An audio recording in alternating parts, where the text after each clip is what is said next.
Coming at you live at Seabest Field in Jacksonville, Florida. It's time for a big matchup here in the Arena Football League. The 1-1 Jacksonville Sharks against the 2-0 Orlando Predators. Glad to have you along with us. I am Xander Keene, bringing you all the play-by-play action here all season long at Jacksonville Sharks home games on ESPN3. Joined tonight by Sharks wide receiver London Crawford, who unfortunately is not in uniform tonight, but is able to fill in on the broadcast and share his insight. London, is this is a big matchup between two teams that know a lot about each other. Oh, without a doubt, man. Both teams are, head-hunting defenses, playmaking offenses, and, it's going to be an outstanding feel for this atmosphere tonight. Coin toss taking place down on the field in front of us. Again, Jacksonville and Orlando will match up 3 times this season, as the Sharks have won the toss and deferred their choice to the second half. So it'll be that Jacksonville defense set to take the field first. A bit of a reworked defensive unit, especially up front. A lot of new guys on that pass rush, London, but a lot of veteran players as well. Right now, trying to replace Joe Sykes, a guy who had 18 sacks last year. It's more of a team effort this time around, and that pass rush has got to be a key going against a very accurate quarterback in Randy Hippert. Oh, without a doubt, man. Those guys go out every day at practice, man. They work hard. They push each other. We got an outstanding O-line. I feel like they go against one of the best offensive lines in the league within going into practice every day. And, I feel like those guys work very, very hard, and it's going to show up tonight. Yeah, it's a very talented group for Jacksonville. Again, this team just 1 win shy of the ultimate glory last year, falling in Arena Bowl 28 against the San Jose SaberCats. But the core of the team is back offensively. Almost the entire offense returns, and a couple of additions as well. Roger Jackson, the guy that's come in that receiving core, along with yourself, Tiger Jones, and Joe Hills. And that just gives quarterback Tommy Grady so many options. And like you mentioned, with the time that Grady gets to throw, with all those weapons, I know you're not in the lineup tonight, but regardless of who's out there, Tommy Grady's got guys open. And we really saw that last week against Philadelphia, where the Sharks were able to pretty much move down the field at will, and that's something they'll try and do tonight. Definitely, without a doubt, man. We got one of the strongest offensive lines in the league. Within all of our receivers, within me, Joe, Tiger, Roger Jackson, anybody he throws to, we all can go out and make the play. So, it's going to be very exciting to see Roger Jackson play this whole game. He's an exciting player. He was a great addition to the offense that we had last year, and I feel like he's going to bring a lot of enthusiasm to our offense this week. Just about set to go here in Jacksonville. Marco Capozzoli makes his return to this Sharks lineup. Capozzoli kicked for the team for 3 years, last playing for Jacksonville back in 2013. Took some time away from arena football, but he's back. Had a very good game last week in Philadelphia. Left-footed kicker, guy that knows the game well, and certainly someone who Shark fans especially are glad to have back here. Oh, man, it's always great to have a veteran kicker in the game. With Marco, he can do a lot of different onside kicks. Big, strong leg, and he had an outstanding game last week. So here we go. Capozzoli's end-over-end boot from left to right will take Brandon Tompkins back to the wall. Tompkins will start up the middle, heads toward the right side. Flag is down as Tompkins gets out across the 11-yard line. At the bottom of the pile there, Keon Lynn and Anthony DeGreat will check the flag. If it stands, it's about an 18-yard return for Tompkins, which is what you want because he's one of the most dangerous kick returners in the league. If you can keep him right around the 10-yard line, you'll take that all game. Definitely, without a doubt, man. It's going to be a big part of our game this week, trying to keep Brandon Tompkins from, moving around. He's a very shifty guy, very good receiver also, so we definitely need to contain him on the kickoff team, but on their kickoff return team, and keep him bottled up. That'll help us a lot in the special teams game tonight. Looks like they'll march 5 yards off, so it'll be 1st and 10 for the Orlando Predator offense at the 16-yard line. Jacksonville fresh off a 59-41 victory over the Philadelphia Soul on the road last Monday night. Orlando's had a little more time off as they beat Portland by a count of 53-50. Randy Hippert under center sends Brandon Tompkins in motion here on 1st and 10. Flag down. Hippert back to pass over the middle. Wide open is Tompkins into the end zone. That's a touchdown if it stands. There's laundry down on the field back at the 13-yard line. The Predators certainly think it's a score. The officials will get set to make their decision momentarily. Right there, it looks like we had a busted coverage in the secondary with the Sharks, but Looks like illegal formation against Orlando is the penalty, so that's going to back the Predators up 5 yards. London, as you mentioned, it'll give the Sharks a chance to reset their coverage because clearly something wasn't communicated correctly there. Yeah, it looks like someone didn't get the call from Coach Moss in time before the snap, so right now we just got to make a stand and see how it goes from here on. Les Moss making the transition to the play calling on the defensive side of the ball this season. He's largely been involved in terms of calling plays on offense, but he's on defense here this year. Raymond Filial coming in as the offensive coordinator, new to the Sharks this year. So a bit of a transition there as the Sharks 1-1. Carr and Brown set up all the way to the near side left. Tompkins swings it around in motion from right to left. Quick pass to Tompkins over the middle, and he cannot elude Alvin Ray Jackson, who makes a nice tackle in the open field. Jackson, one of the top jack linebackers in the league, keeps Tompkins to a gain of about 3 or 4 yards. It'll be second down and long from the 14-yard line. That's another thing with our defense, man. We got a high-end jack linebacker within Alvin Ray Jackson. When you have a veteran guy like that knows what's going on at the jack position, it helps out a lot within the secondary and up front. Mark Wayvoda's the nose guard, Anthony DeGrade and Kareem Smith, the defensive ends, Dexter Jackson, the MAC linebacker. 2nd and 11, the pass out to Lamarck Brown near midfield. He gets chopped down by Greg Reed, but not before he gets to that midfield stripe. It's going to be just shy of a first down, but now a 3rd and 1 situation here for Orlando. Yeah, that's another thing within the Arena League, man. You want to take what they give you. Right there, Greg Reed was playing a little bit off. Randy Hippert stood up, no drop, got the ball to his playmakers. Within this Orlando offense, they have a lot of playmakers at receiver also. Hippert, one of the most accurate quarterbacks in the league, completed 74% of his passes a season ago. Now 3rd and 1, Tompkins in motion, quick pass caught by Greg Carr, and he fights for first down yardage and will get it. David Highland finally makes the tackle along with Anthony DeGrade, but it's hard to bring down the 6'6", 230-pound Greg Carr right away. He's able to dive forward for a couple of yards and move the chains. Yeah, that's one of Greg Carr's strengths, man. He's a big, strong receiver that can, move the pile, push the pile. So we have to contain him with getting them short passes and make sure we wrap him up. Carr already with 6 touchdown receptions here in 2016. Only had 9 touchdowns a season ago, but very productive here in the early going for Orlando. 1st and 10, Predators from the 22-yard line. Tompkins in motion, quick pass to Lamarck Brown, and a good tackle by David Highland after a gain of about 6.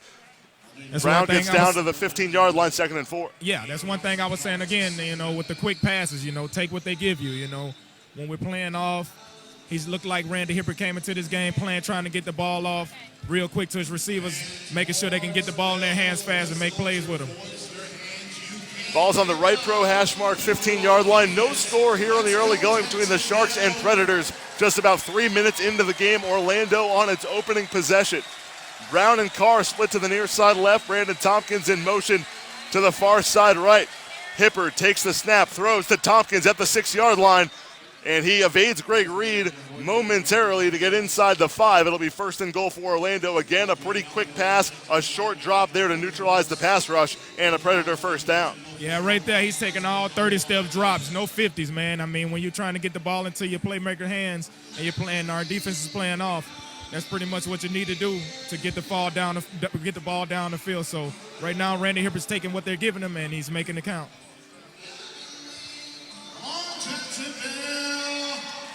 Sharks forced 4 turnovers against Philadelphia last week, 5 defensive stops overall. Looking for one here, 1st and goal from the 4-yard line.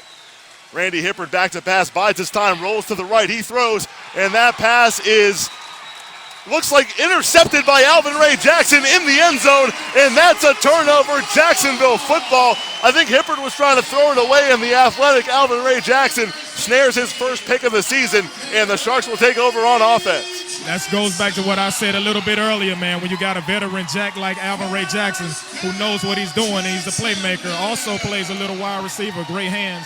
It's a big factor in the game with having a guy that can move around like Alvin Ray Jackson can. And plus Jackson very familiar with the rules of the game. That ball is live off the wall. You can trap it against the end zone, and he made the catch actually before he trapped it in the end zone. If it hits the back wall in the end zone, it's a dead ball, but that sidewall, Jackson was able to snare it. Either way, it's a Jacksonville first down. The touchback brings it out to the 5 as Tommy Grady and the Sharks offense takes the field for the first time. It'll be Tiger Jones, Roger Jackson, and Joe Hills at receiver. Hills will be the motion man here on 1st and 10. Grady, quick pass. Roger Jackson hauls it in at the 7 and spins his way out across the 10-yard line. Gets taken down by Kent Richardson, but after a gain of 8. Good drive starting play there for Jacksonville, 2nd and 2. That's the same thing with the Sharks, man. Just take what the defense is giving you. Dink and dunk, take the hitches, take the bubble screens, take what they're giving you and move the ball down the field. Right there, got the ball into Roger Jackson's hand real fast and let him know that, get him involved in the game early. That familiar pass protection unit for Jacksonville, Mokeet Ruffins, Ray McNeil, Cornelius Lewis along the line, Derek Ross at fullback. 2nd down, Grady, quick pass, Hills caught outside the 15. He gets shoved against the wall, but not before 1st down yardage. Richardson finally takes him out of bounds, but Hills out across the 15 to the 18-yard line, 1st and 10. That's a big strength within Hills, man. He's a big, strong receiver that can go up and get the ball. With the ball in his hands after catch, man, he knows how to maneuver, get through defenders, run over defenders. That's going to be a big-time thing for him in this game, and we're going to need him to come through in order to get this win. Joe Hills, the AFL's leading receiver through 2 weeks, 305 yards, 6 touchdowns, 18 receptions. He's gone over $150 in each of the first 2 games. He'll be in motion here on 1st and 10 from the 18. Deep drop for Grady. Fires to the right. A jumping catch by Jackson at about the 23. And he gets another yard or 2 before he's pushed into the wall by Terrence Moore. Another good 1st down play for Jacksonville just shy of midfield. It'll be 2nd down at about 3. Smart decision by Tommy Grady right there, man, to get the ball out of his hands quick, to let him, just to get Roger Jackson involved, man, more and more and more. And to take what they're giving you, man. He's going to keep constantly taking what they're giving him and moving the ball down the field. It makes it easy score when you have a guy like Derrick Ross in the backfield. Have not seen Ross with a rushing attempt so far. The AFL's all-time leading rusher has got 3 touchdowns this season. He'll get the ball here on 2nd down, breaks 1 tackle, takes it to the right, and has 1st down yardage as he dives to about the 21-yard line. And Derrick Ross showing a little bit of shiftiness right there as he gets it into Predator territory, 1st and 10. That's one thing about Derrick Ross, man. He's a big load to carry, but he also has sweet feet, man. He's been coming along a lot blocking wise, man, and he's becoming a complete fullback. I like everything he's been doing so far, and to make that 1st down and break a few tackles, that's typical Derrick Ross. 1st and 10 from the 20. Jackson and Hill split wide to the left. Tiger Jones will swing around in motion from right to left. Tommy Grady takes a snap, looking left, fires deep towards Jones, and it's just over his head. The first incompletion for Grady tonight. It'll be 2nd and 10 from the 20-yard line. Yeah, right there. I think he kind of threw it upfield, thinking Tiger was going to go more upfield, and Tiger was thinking the DB is sitting too high, so he's going to flatten down the corner route. Right there, they just had a miscommunication, and hopefully they can get together on this next throw. Yeah, Tommy Grady and Tiger Jones always working after practice in the arena before every game, just putting in that extra work to work on their craft, as well as all the Sharks receivers. But it's really been those two kind of leading that charge. Everyone else has filled in, and it's paid dividends for this offense over the past year or 2. Grady back to pass on 2nd down, under pressure, escapes the pocket. He'll take off and run. Tommy Grady lowers his shoulder to get about 7 yards on the play. Paul Stevens shoves him out of bounds. There is a flag down. The Predators are pointing backwards. It's a 7-yard run by Grady if it stands, but we'll check the flag here in a second. Right there, and that was a big run by Tommy Grady. Whether it comes back or not, to understand that, that guy can actually, he never runs the ball or whatever or gets out of the pocket, but to stick your nose in there and get those few yards and show that you put everything on the line for your team, man, that was a great play by Tommy Grady. His teammates won't forget it. Unfortunately for Tommy, that's not going to count in the stats because there was defensive holding against Orlando. You'll take the 10 yards and the automatic 1st down any day, but rare elusiveness shown by Tommy Grady right there. Looked like he was dead to rights in the backfield, but escaped. Got 7 yards. Either way, the penalty gives the Sharks 3 more. And now 1st and goal from the 10-yard line.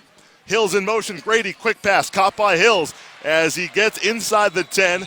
Spins end over end down to about the 6-yard line. Varma Sony comes up and makes the hit. Talk about a size mismatch, the 5'8 Sony, the 6'4 Hills, but he went low and made the tackle. 2nd down and goal from the 6. Yeah, that's another thing about DBs, man. I don't like myself when the DB can go low and hit more taller receivers or bigger receiver. They like to hit you low, but, it's going to be a big mismatch if they send Joe Hills to Indy formation by himself to go against that small DB. So we're going to see what happens here on the next play.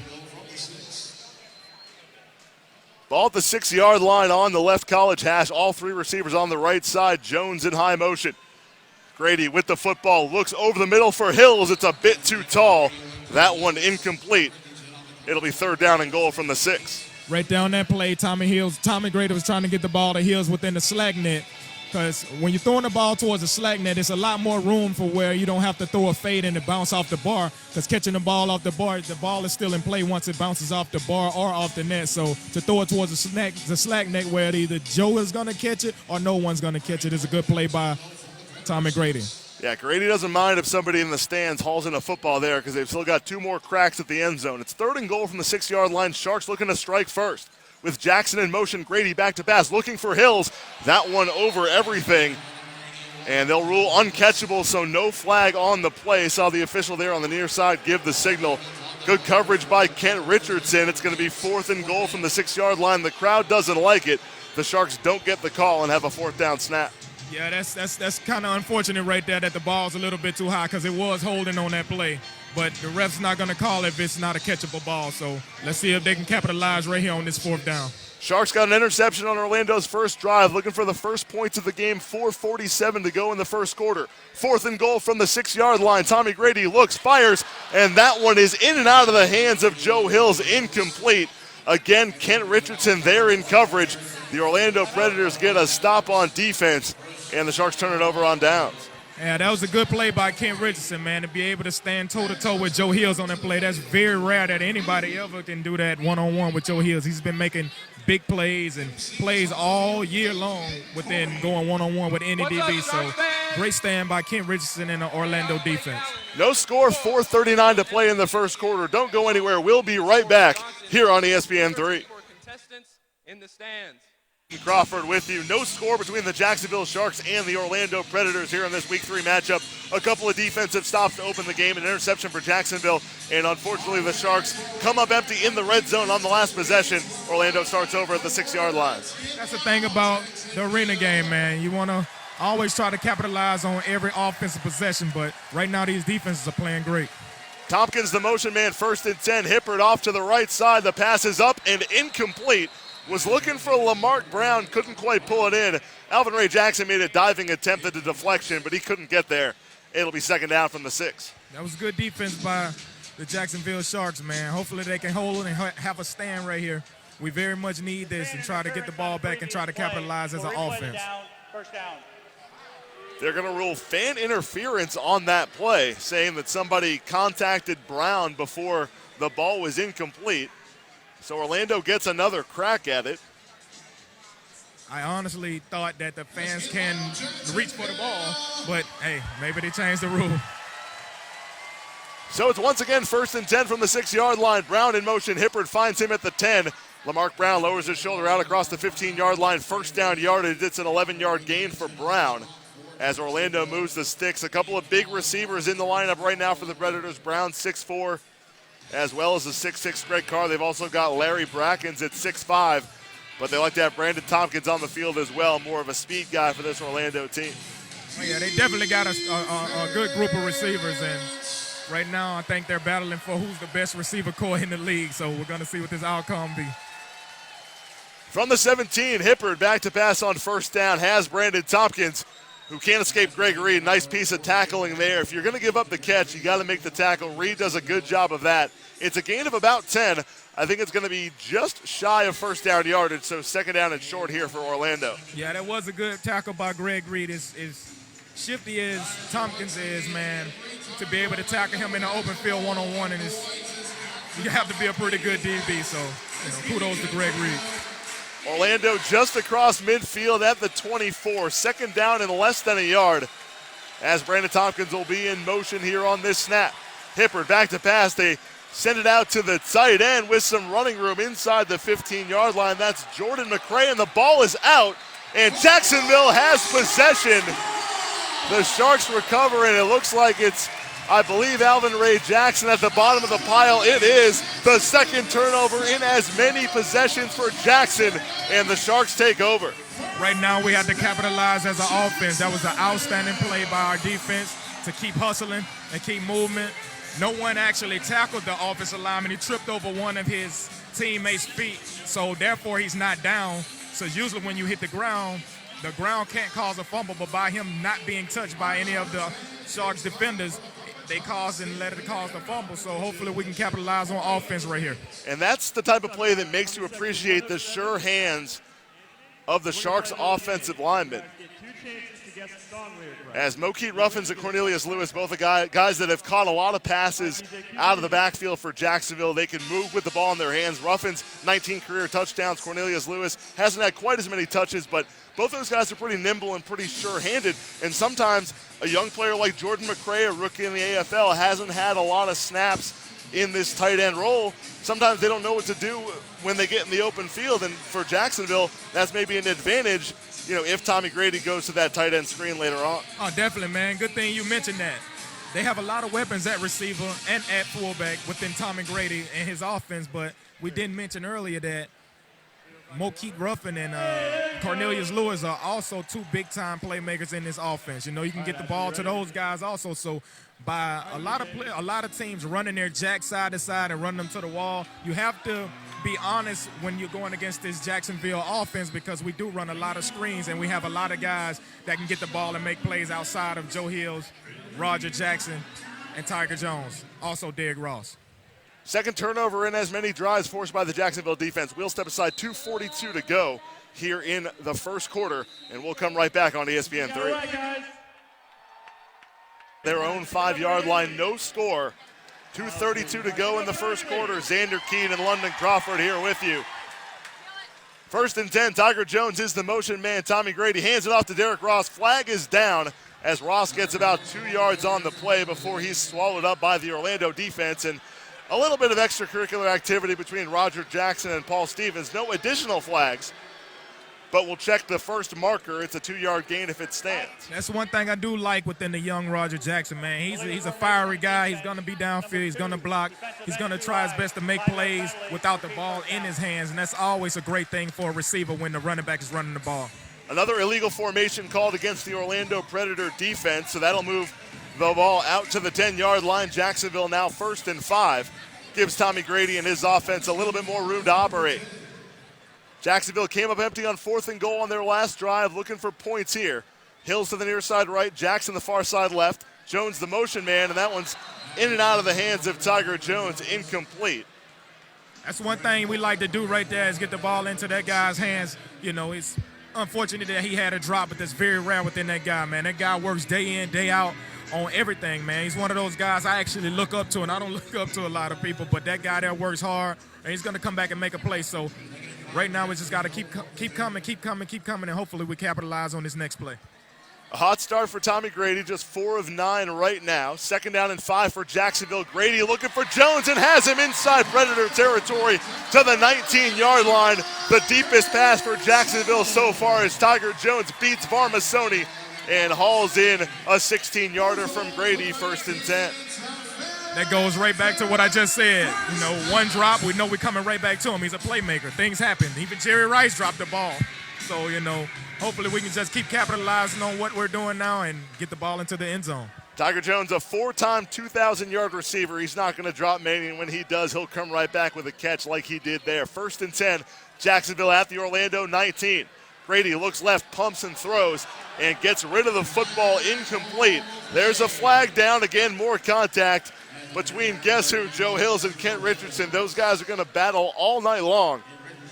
A couple of no calls in the red zone earlier. There's a flag here, and we'll see which way it goes. Right there, I think that flag's going to be on the defense, number 3, for pushing Joe Hills up against the wall after trying to take off down the wall, which was a smart play by him, because you'd rather give up the flag than give up a touchdown. But as the Sharks doing now, we just got to keep pushing and keep going, and hopefully we can capitalize and get the ball in his end zone. So the Sharks move a little bit closer. It is a defensive penalty against Orlando, and that should bring Jacksonville inside the 10. So for the second time in as many drives, the Sharks with a 1st and goal. They'll spot it about a half-yard inside the 10-yard line. Jacksonville trying for the first points of the game here in the final minute of the first quarter. Nothing but these defensive stops so far. The Sharks break the huddle on 1st and goal. Hills and Jackson stationary on the left. Tiger Jones swings back around in motion to the right. Handoff goes to Derrick Ross. Bounces away from one tackler and can't escape the second one. He'll get brought down for a short loss on the play. Mike Lewis and Daryl Cato Bishop in on the stop. as Ross was trying to break free to the left side but couldn't quite get there. Yeah, man, that was a good stop by the Orlando defensive line right there to be able to hold Ross to no gain. Telling you, that guy, man, he just keep coming, and he's going to end up busting one. So we just got to keep pushing as an offense. And, you know, with Ray Filliol as our offense coordinator, man, great guy, great coach, people coach, player coach. And he knows what he's doing, man. With him and Tommy Grady behind the mastermind of this offense, I feel like it's going to be a long but outstanding game. So no score at the end of the first quarter. The Sharks content to let the clock expire. So we'll step aside and come right back. 0-0 between Jacksonville and Orlando. The Sharks will have second and goal when the second quarter opens here on ESPN3. We open up the second quarter. Xander Keene, London Crawford here with you. It's been all defense so far, but a good opportunity for the Jacksonville offense to get on the board. It'll be second down and goal from the 11-yard line when play resumes. Yeah, right now we got both defenses are playing outstanding, man, and hopefully offensively we can go down and capitalize and get everything to where we need it to be where we're going up 7-0. They'll send Tiger Jones out to the right. Roger Jackson split to the left. Joe Hills will be in motion on the left side. Grady takes the snap on second down, throws left, caught by Jackson, lowers his shoulder inside the 2-yard line, down to the 1. Can't quite get in, but a big gain for Jacksonville. Kent Richardson with a touchdown-saving tackle. It'll be third and goal. That was a great, outstanding catch by Roger Jackson, man. That's one thing about that kid, man. He has some for sure hands. Hopefully he can keep capitalizing, keep stepping up, man, and keep making the plays when they need to be made, man. The Sharks have options here on third and goal from the 1. This is Derek Ross territory. He's got 3 touchdowns so far this season, a couple of carries to this point tonight. Hills in motion on third down. Handoff goes to Ross running left, and he won't get there. Gets stacked up and dropped for a loss. Daryl Cato Bishop, the third-year defensive end, in there for Orlando. It'll be fourth and goal. Yeah, man. Once again, it's tough to stop Ross on the 1-yard line, man. Orlando must got a really good D-line. They're playing ball up front, man. And hopefully right now on this fourth down, we need to capitalize and make this score go up 7-0. Very rare in the Arena Football League, no points into the second quarter, but that's the case so far. Fourth and goal for the Jacksonville Sharks from the 2. Hills and Jackson split to the right. Tiger Jones in motion to the right. Tommy Grady back to pass. Looks, throws towards the end zone. It's up, and there are multiple flags on the field. It's incomplete, and another flag as Joe Hills got pushed to the ground after the play. There's a lot to sort out here. There's going to be at least one penalty against Orlando at the very end of it, and it remains to be seen what the flags are before then. And now Hills and head coach Rob Keefe of the Predators are getting into it a little bit there on the far side. So a lot going on here after the play. That's been a long battle between Rob Keefe and Joe Hills. They at it every year, man. And, you know, I guess they go at Joe Hills because he's a fiery player. He likes to make plays. He's going to be in your face. He's going to catch the ball. He's going to do what he need to do as a receiver to make the play. And they're trying to get under his skin right now. And right now he's playing like a professional, man. I'm proud of Joe Hills. Yeah, the key there is things happen. You got to compose yourself and get ready to do battle on the next play. 2 penalties on Orlando. That moves the ball inside the 1-yard line and gives Jacksonville a new set of downs. First and goal from the 1-inch line. Roger Jackson will be the high motion man. He's fired up. Grady sends him on his way. And the handoff goes to Ross, who pushes his way into the end zone for a Jacksonville touchdown. And for the first time this season, Derek Ross will start the lawnmower at midfield as Jacksonville goes up 6-0 with 13 minutes to go in the second quarter. It's really tough to stop Derek Ross on the inch-yard line, man. That's an outstanding play. Looks like Orlando is getting into it with the referees down here in the end zone, man.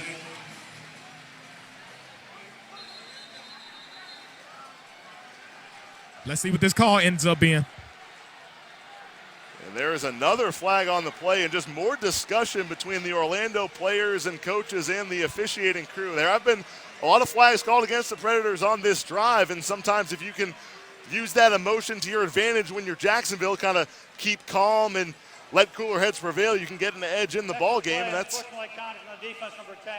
what played out. It's unsportsmanlike conduct against Varma Sony of Orlando.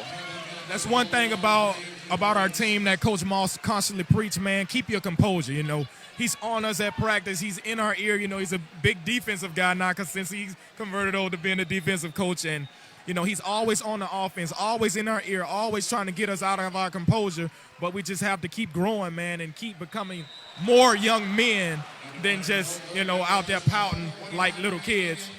And just keep it going, man, and stay focused. Marco Cavazzoli boots it off the upright, so his first extra point attempt is no good, but the Sharks still take their first lead. It's Jacksonville 6, Orlando nothing, 12:49 to go in the second quarter, and we'll come right back here on ESPN 3. At Seabest Field, 12:49 to go in the second quarter. Xander Keene, London Crawford here with you on ESPN 3, and Jacksonville with an onside kick that's recovered by Greg Carr of Orlando. The Sharks try and catch them off guard with the onside kick, but Orlando ready for it, and the Predators will take over inside the Jacksonville 15-yard line. That was a pretty good stand by the front five of Orlando to be able to block the Jacksonville Sharks coming down on a surprise onside kick.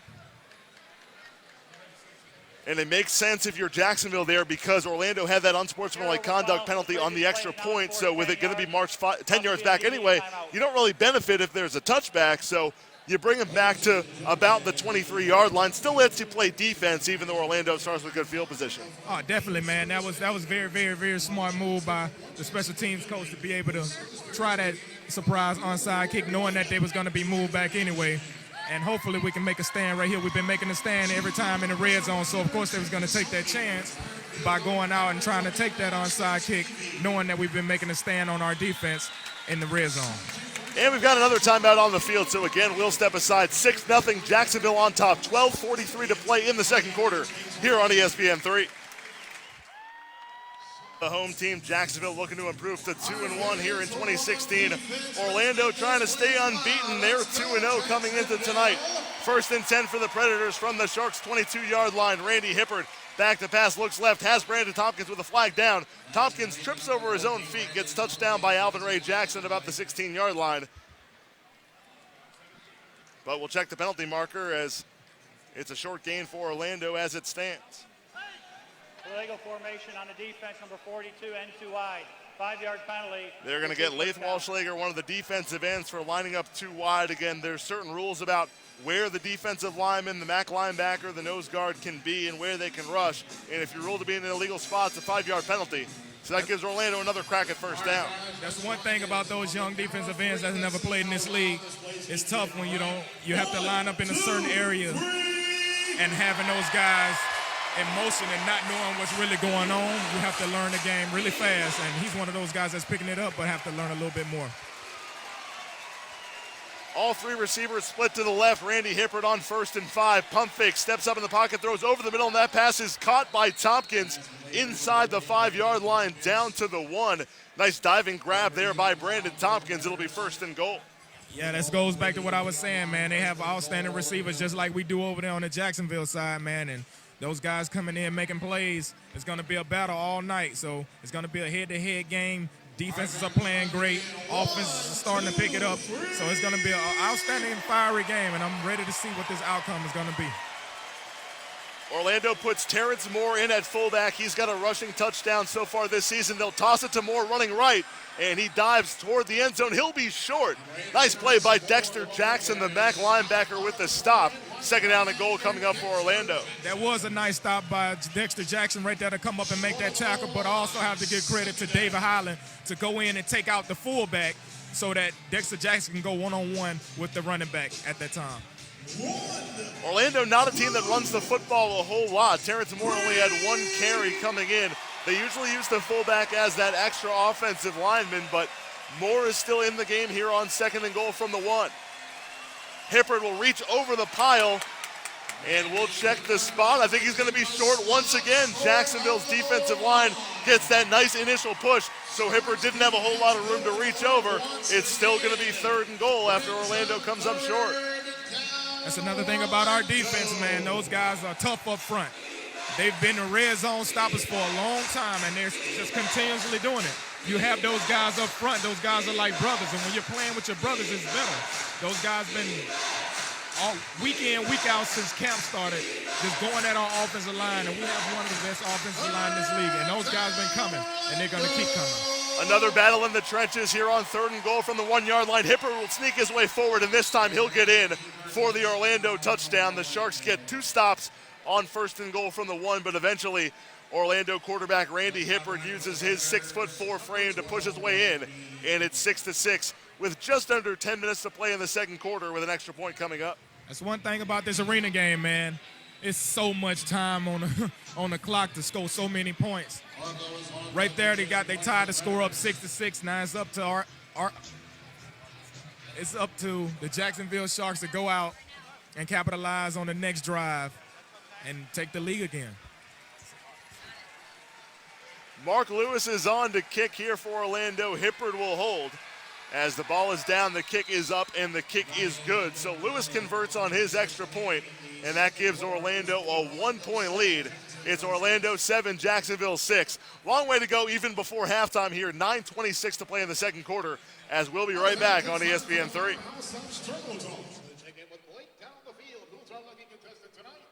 Thanks, Josh. Sharks fans, I'm down here with Robbie, and he's about to win. Play in the second quarter. The Sharks set to receive a kickoff as Mark Lewis steps into it. Boots it end over end back toward the left-hand net. It's off the iron. It's a loose ball, and it's recovered. No, it's still loose, and they're going to rule it an Orlando touchdown as the Predators score. Lamarck Brown charging down, gets the ball off the iron, and that's a huge break. We'll see if Coach Moss wants this to be reviewed, as not sure if Brown ever got full possession of the football. Remember, that's a free ball off the iron. On the play, the kick was recovered, possessed by Orlando. And David Highland couldn't quite get there, the up back either. As it stands, an Orlando touchdown. We'll see if this one goes to review. As Lamarck Brown was kind of going to the ground as he recovered the loose ball, but got across and certainly was across the goal line.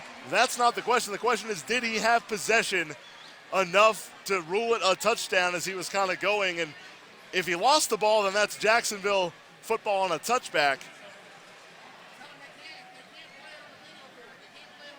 And they're going to review right now, London. This is a tough call because clearly he was in the end zone when he got that loose football. It would be an Orlando touchdown if he got it, but because he lost the ball as he was going to the ground and never sort of rolled with it, it'll be interesting to see which way this goes.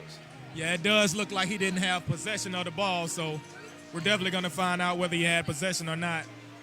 If he didn't have possession of that ball, it would be a touchback by the ball hitting the back of the wall, so we'll see after the review. So the officials are looking at it on the scoreboard right now, 13-6 Orlando with 8:47 to play in the second quarter. And this is something that has hurt the Sharks at times going back to last season and certainly in week 1 against LA, London. It's always tough with those balls off the iron because you don't know exactly which way it's going to go. It's almost like you're an infielder in baseball trying to play the hop. And that's made even tougher by the fact that it's an odd-shaped football and the turf as well. It's not like a baseball bouncing off the grass. Sometimes, regardless of how good your instincts are, there's not a whole lot you can do, and just that one happened to break away from Highland, and Orlando had a free shot at it. Oh, definitely, man. Highland's a great guy off the net, man, and, has incredible ball skills, but that ball bouncing, hitting him. The Orlando player did not possess the ball. And after review, they overturned the call, so they ruled that Lamarck Brown did not have possession again. He was sort of diving for the end zone when he grasped the ball in his hands. It popped out as he hit the turf, and I think that is the key point right there. That overturns the call, and that's a massive break upon review for the Jacksonville Sharks, as instead of a quick touchdown for Orlando, it's 1st and 10 for Jacksonville from the 5-yard line, and a chance for Tommy Gray to get these points back. Definitely, man. That was an outstanding play by Orlando, but, luckily that it was overturned. Offense right here has to capitalize on this. We got a big break, so let's go down and make this play. 8:45 to go in the second quarter. Orlando leads 7-6 after the overturn. Roger Jackson in motion on 1st and 10. Grady hits Jackson over the middle, spins past one man, tries another spin move, and he gets taken down at about the 18-yard line, but not before he picks up a first down. Gain of 13 for Roger Jackson, his 4th catch already as the Sharks move the chains. Hey, that was a great play and great move by Roger Jackson right there. Tom and Grady just taking what they're giving him. He's a playmaking guy, man. He's been making plays since he's been here, so hopefully he can keep that up, man, and help our offense pan out this victory. Grady 7 for 12 so far in the second quarter. Back to pass on 1st and 10, looking deep for Tiger Jones, and some miscommunication there. Jones broke right, Grady threw left. Might have been throwing it away as well, but either way, it's incomplete. It'll be 2nd down and 10 from the 19-yard line. Yeah, it looks like a miscommunication right there, but at the same time, it was 1st down, so you got 2-3 more downs to go. So, just let that play go, make the next play. And again, you want to make sure that if your guy's not going to get it, throw it somewhere where nobody can get it. Live to fight another day. That's what Tommy Grady did right there. 2nd down and 10 for Jacksonville from the 19-yard line. Tiger Jones splits Hills and Jackson in high motion. Quick pass to Jackson. Gets some blocking downfield. Spins past one man. Stays on his feet. And the ball comes out. And Jacksonville maintains possession inside the Orlando 16-yard line. And now some more laundry on the field. Nice job by Roger Jackson there, London, to recover his own fumble. Oh, yeah, definitely, without a doubt, man. He's out there making plays, man. I'm proud of him, man. He's just got to keep constantly coming and coming and coming.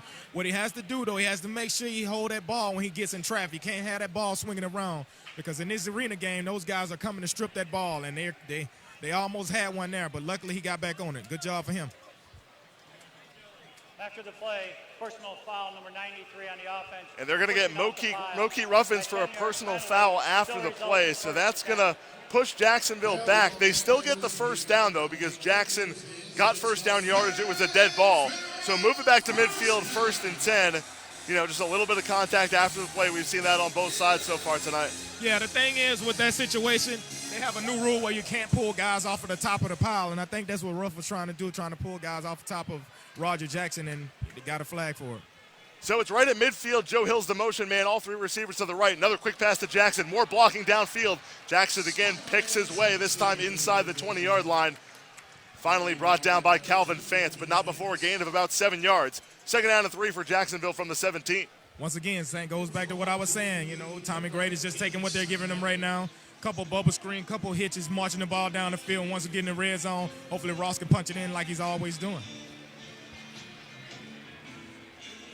That's now 6 receptions for Roger Jackson so far tonight. Again, a guy that's kind of working his way into the offense here in Jacksonville. Very talented receiving core for the Sharks. London, of course, you yourself part of that. Not available here this week, but hopefully back in action soon. On 2nd down, Grady hits Roger Jackson, spins toward the left, gets inside the 10-yard line. It's that connection between Tommy Grady and Roger Jackson on this drive. Another 1st and goal coming up here for the Sharks offense. Yeah, it looks like Tommy's really working Roger Jackson in right now, man. They're leaving him open, they're giving him cushion, and Tommy's taking what they're giving him. He's just going to keep dinking and dunking all the way down the field until they come up and try to make the play. And right now, everything that Tommy's calling and doing is working. Yeah, on the replay there, you see Varmasoni trying to punch the football out. Good ball security by Roger Jackson that time. Now 1st and goal for Jacksonville. Grady pump fakes, looks for Moki Ruffins. He's got open field. He's into the end zone for a Jacksonville touchdown. They go with the tight end pass, and big Mo Ruffins scores his 1st of the season, and the Sharks go up 12-7.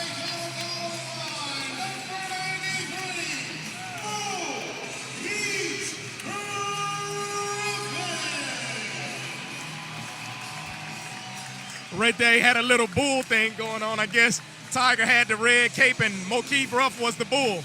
A lot of celebrations out of those 2 guys, man. Those guys out there having fun. And that goes back to me saying that Mokeith Ruffins makes plays, man. You can't just run your jack all over the place expecting to go out and cover the receivers when you got guys like Mokeith Ruffin and Cornelius Lewis that can make the play. Marco Capozzoli on for the PAT. His boot is up and good, and Jacksonville goes back on top by 6. It's a 13-7 lead for the Sharks. Touchdown number 20 in the 7-year AFL career for Mokeith Ruffins. The Sharks get the big break on the review. They come down and score a touchdown. They lead by 6.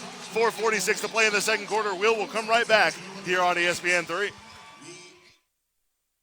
For the Jacksonville Sharks here, 4:46 to go in the second quarter.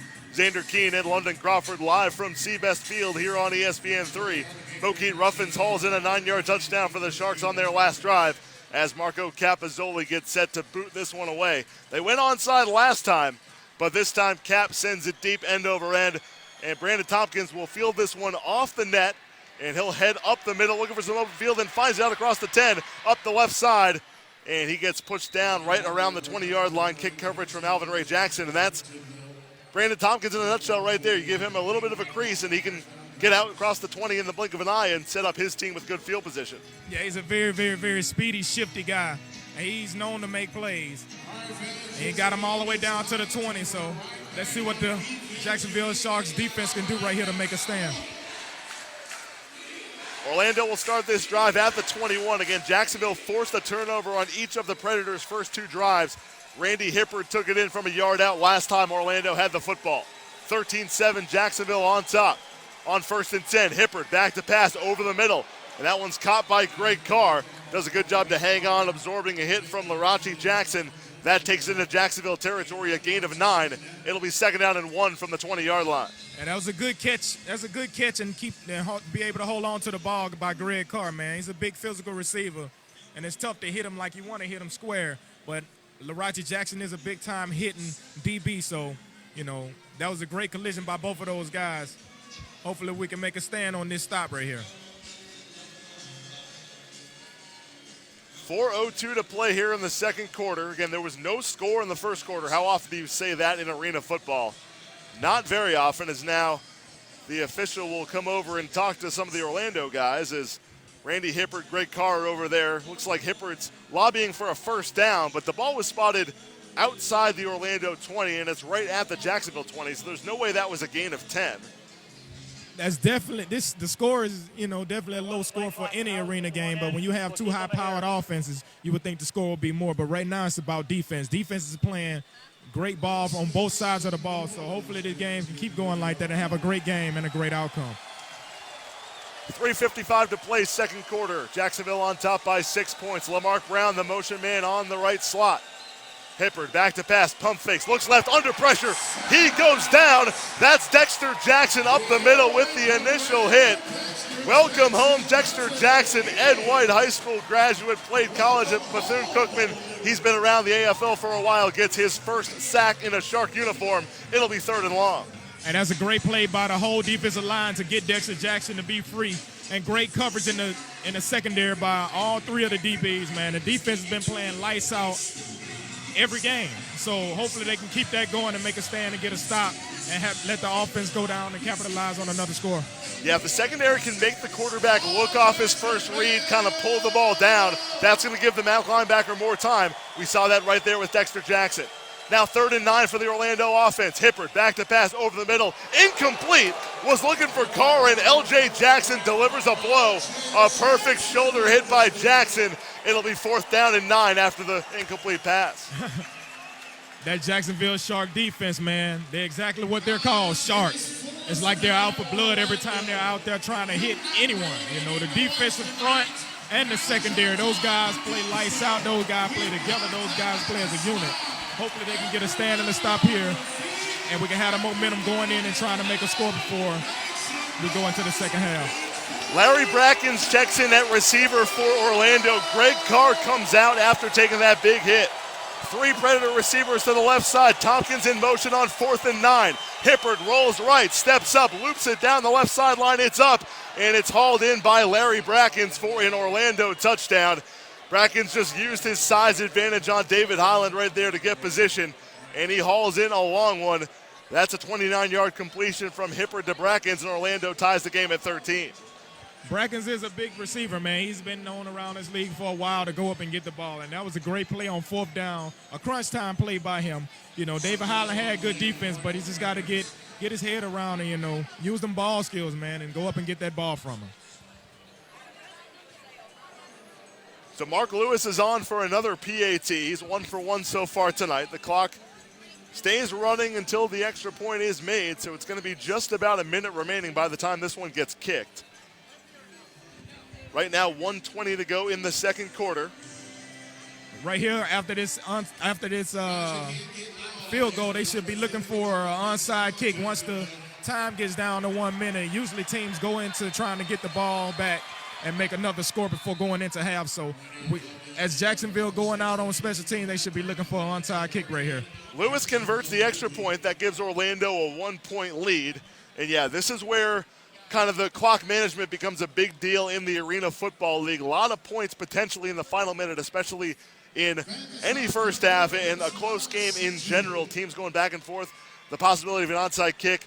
And if Jacksonville recovers an onside kick, they'll then try and manage the clock, maybe some runs, some short passes to force Orlando to call their timeout. So some interesting strategy gets employed in situations like this, as now we have just a minute and 6 seconds left before halftime. Oh, without a doubt, man. You know, right here, time management comes in handy big time. I mean, even 1 minute and 6 seconds is a long time in the arena game. I've seen teams score 2-3 times within 1 minute left.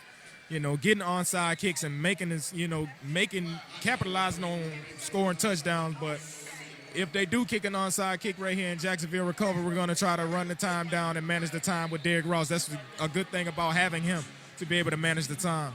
Jacksonville anticipating the onside kick. They don't have an up back deep with David Highland. Highland, the kick returner, is all the way on the back wall of the end zone, but they've got 7 guys up front.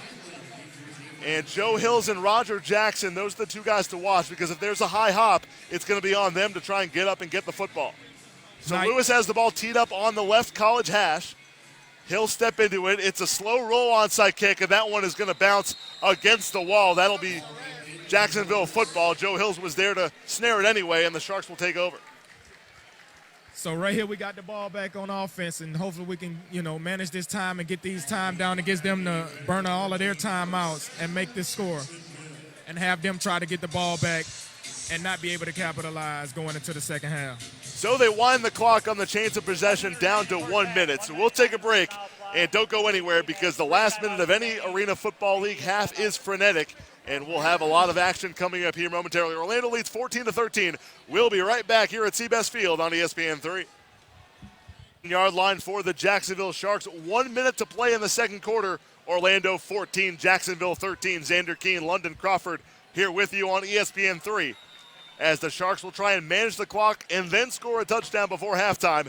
And on the first play, they'll send Joe Hills in motion to the right. Quick toss out to Hills, picks his way, spins into a hit, gets inside the 10-yard line, and that forces a timeout called. That's what you want to do. Get the ball inbounds, gain some yardage, and force Orlando to use the timeout. That was an outstanding play, but more of an outstanding block by Roger Jackson and Tiger Jones to run those guys to the wall and let Joe Hills get up the wall and make a play and stay in bounds. Now you want to keep constantly managing the time. We might want to run the ball right here to manage the time a little bit and not get in the score, because some teams will actually try to let you score to get the ball back. So what we got to do here is be smart by the running back, by the quarterback, and by whatever receiver gets the ball. And that's something we've seen the first 2 weeks of the season with Derrick Ross before halftime, either letting him score or Ross maybe trying not to score, depending on how much time is left in the situation. So Orlando uses its first timeout. Jacksonville's got a second down from just inside the 10-yard line at the 9.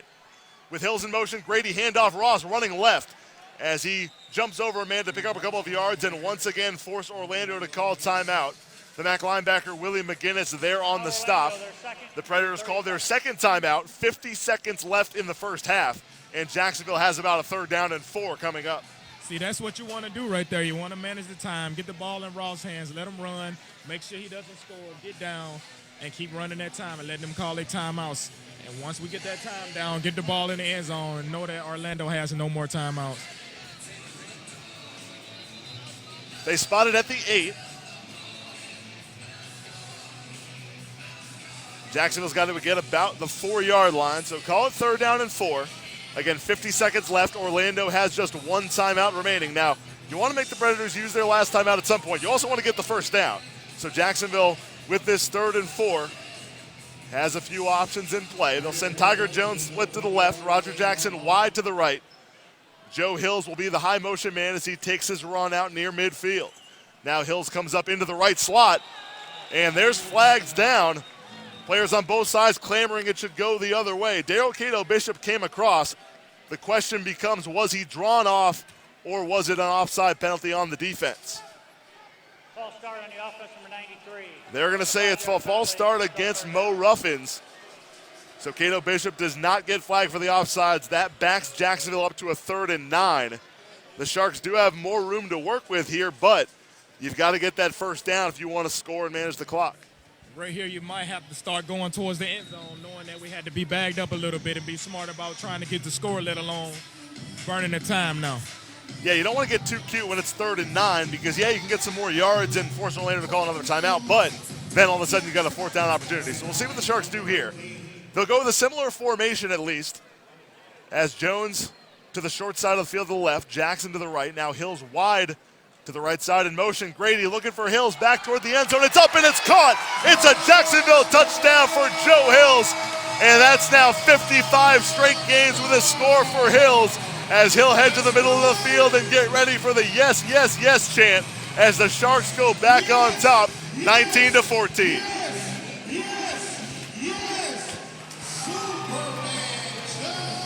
That's touchdown number 7 this season for Joe Hills. He's caught a touchdown in every game he's played as a Shark, in almost every game he's played in his career. Again, 55 games in a row with a score for Hills, and the Sharks back on top with 45 seconds left in the half. That's one thing I can say about Joe, man. He's a playmaking receiver. You throw the ball up, he's coming down with it, man. He's very passionate about that. He always tells himself, he tells us, he lets everyone know. If the ball is in the air and it's coming to me, it's mine.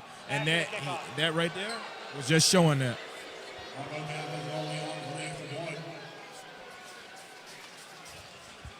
Marco Capozzoli is on for the PAT. Larachi Jackson to hold. David Highland will be the long snapper here for Jacksonville. The snap is good. The hold is down. Capozzoli's kick is up and right down the middle. So he converts for the 2nd time in a row. And once again, Jacksonville on top by 6. It's 20-14 with 45 seconds left. And now on the other side, London, you might see an onside kick by Jacksonville here with as much time as there is remaining. The Sharks could try and use their timeouts and maybe get the ball back after Orlando's possession. Definitely. I wouldn't put it past the Sharks right here to kick an onside kick and try to get the ball back. And keep Orlando in the red zone. It'll be smart right here to let them know, to go and kick an onside kick, because if they score too fast, that gives Jacksonville an opportunity to go down and score again. But then again, if you kick it into the red zone, Orlando it's been tough for them to score in the red zone, so you might want to keep them in the red zone and not give them all of that field to make any type of big plays. And the other thing you want to keep in mind is the Sharks won the toss and deferred to open the game, so they already know they're going to be back to receive the kickoff going into the 3rd quarter.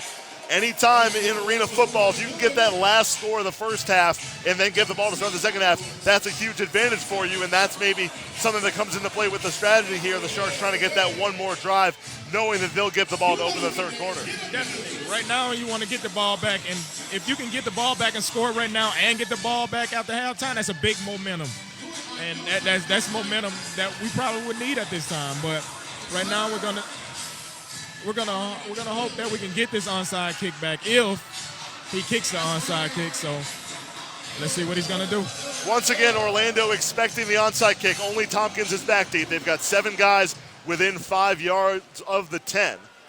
Capozzoli steps into it. It's a high hop to the left. Brackens is up. He gets it, and Brackens stays on his feet toward the left side, headed toward the end zone. And he's in for an Orlando touchdown. So the Sharks try an onside kick. Not only does Larry Brackens come down with the football, but he gets some running room and goes into the end zone, and Orlando scores. I mean, that was a good play by Larry Brackens, but was it a very smart play? Because that gives Jacksonville enough time to actually burn the clock. If they kick it deep, they give them a lot of time to go in and punch the ball in and leave no time on the clock left. So it was a good play by Larry Brackens, but you never know. That play right there might come back and bite that team. And now Orlando, if they go onside, they can only stop the clock once. So with a couple of runs by Derrick Ross, the Sharks can then burn down the remainder of the time and maybe score with only a second or two left in the first half. A lot to go before we get to that, and we'll see what Orlando decides to do on this upcoming kickoff. But it's a kickoff return touchdown by Larry Brackens. If you're going to give up a kickoff return TD, this is a pretty good spot for it. It's 20-20 as Mark Lewis is on for the PAT. He steps into it. His kick is up and good. So Orlando momentarily seizes the lead once again by 1 point, 21-20. 40 seconds left in the first half. And again, we'll have a situation where there's a kickoff coming up in the final minute and a decision to be made by Rob Keefe and the Orlando coaching staff about what they want to do. Do they want to kick it deep where they give Jacksonville enough time to actually drive down and score, or do they kick it into the red zone where Jacksonville melts the clock, take their time, and try to score with no seconds left on the clock? Just a bit of a reminder of how we got here in Week 3. Jacksonville is 1-1, took a tough loss out in Los Angeles against the LA Kiss in Week 1. The Sharks fall 64-39. That game was tied at halftime, but a lot of bounces went the Kisses' way in the second half.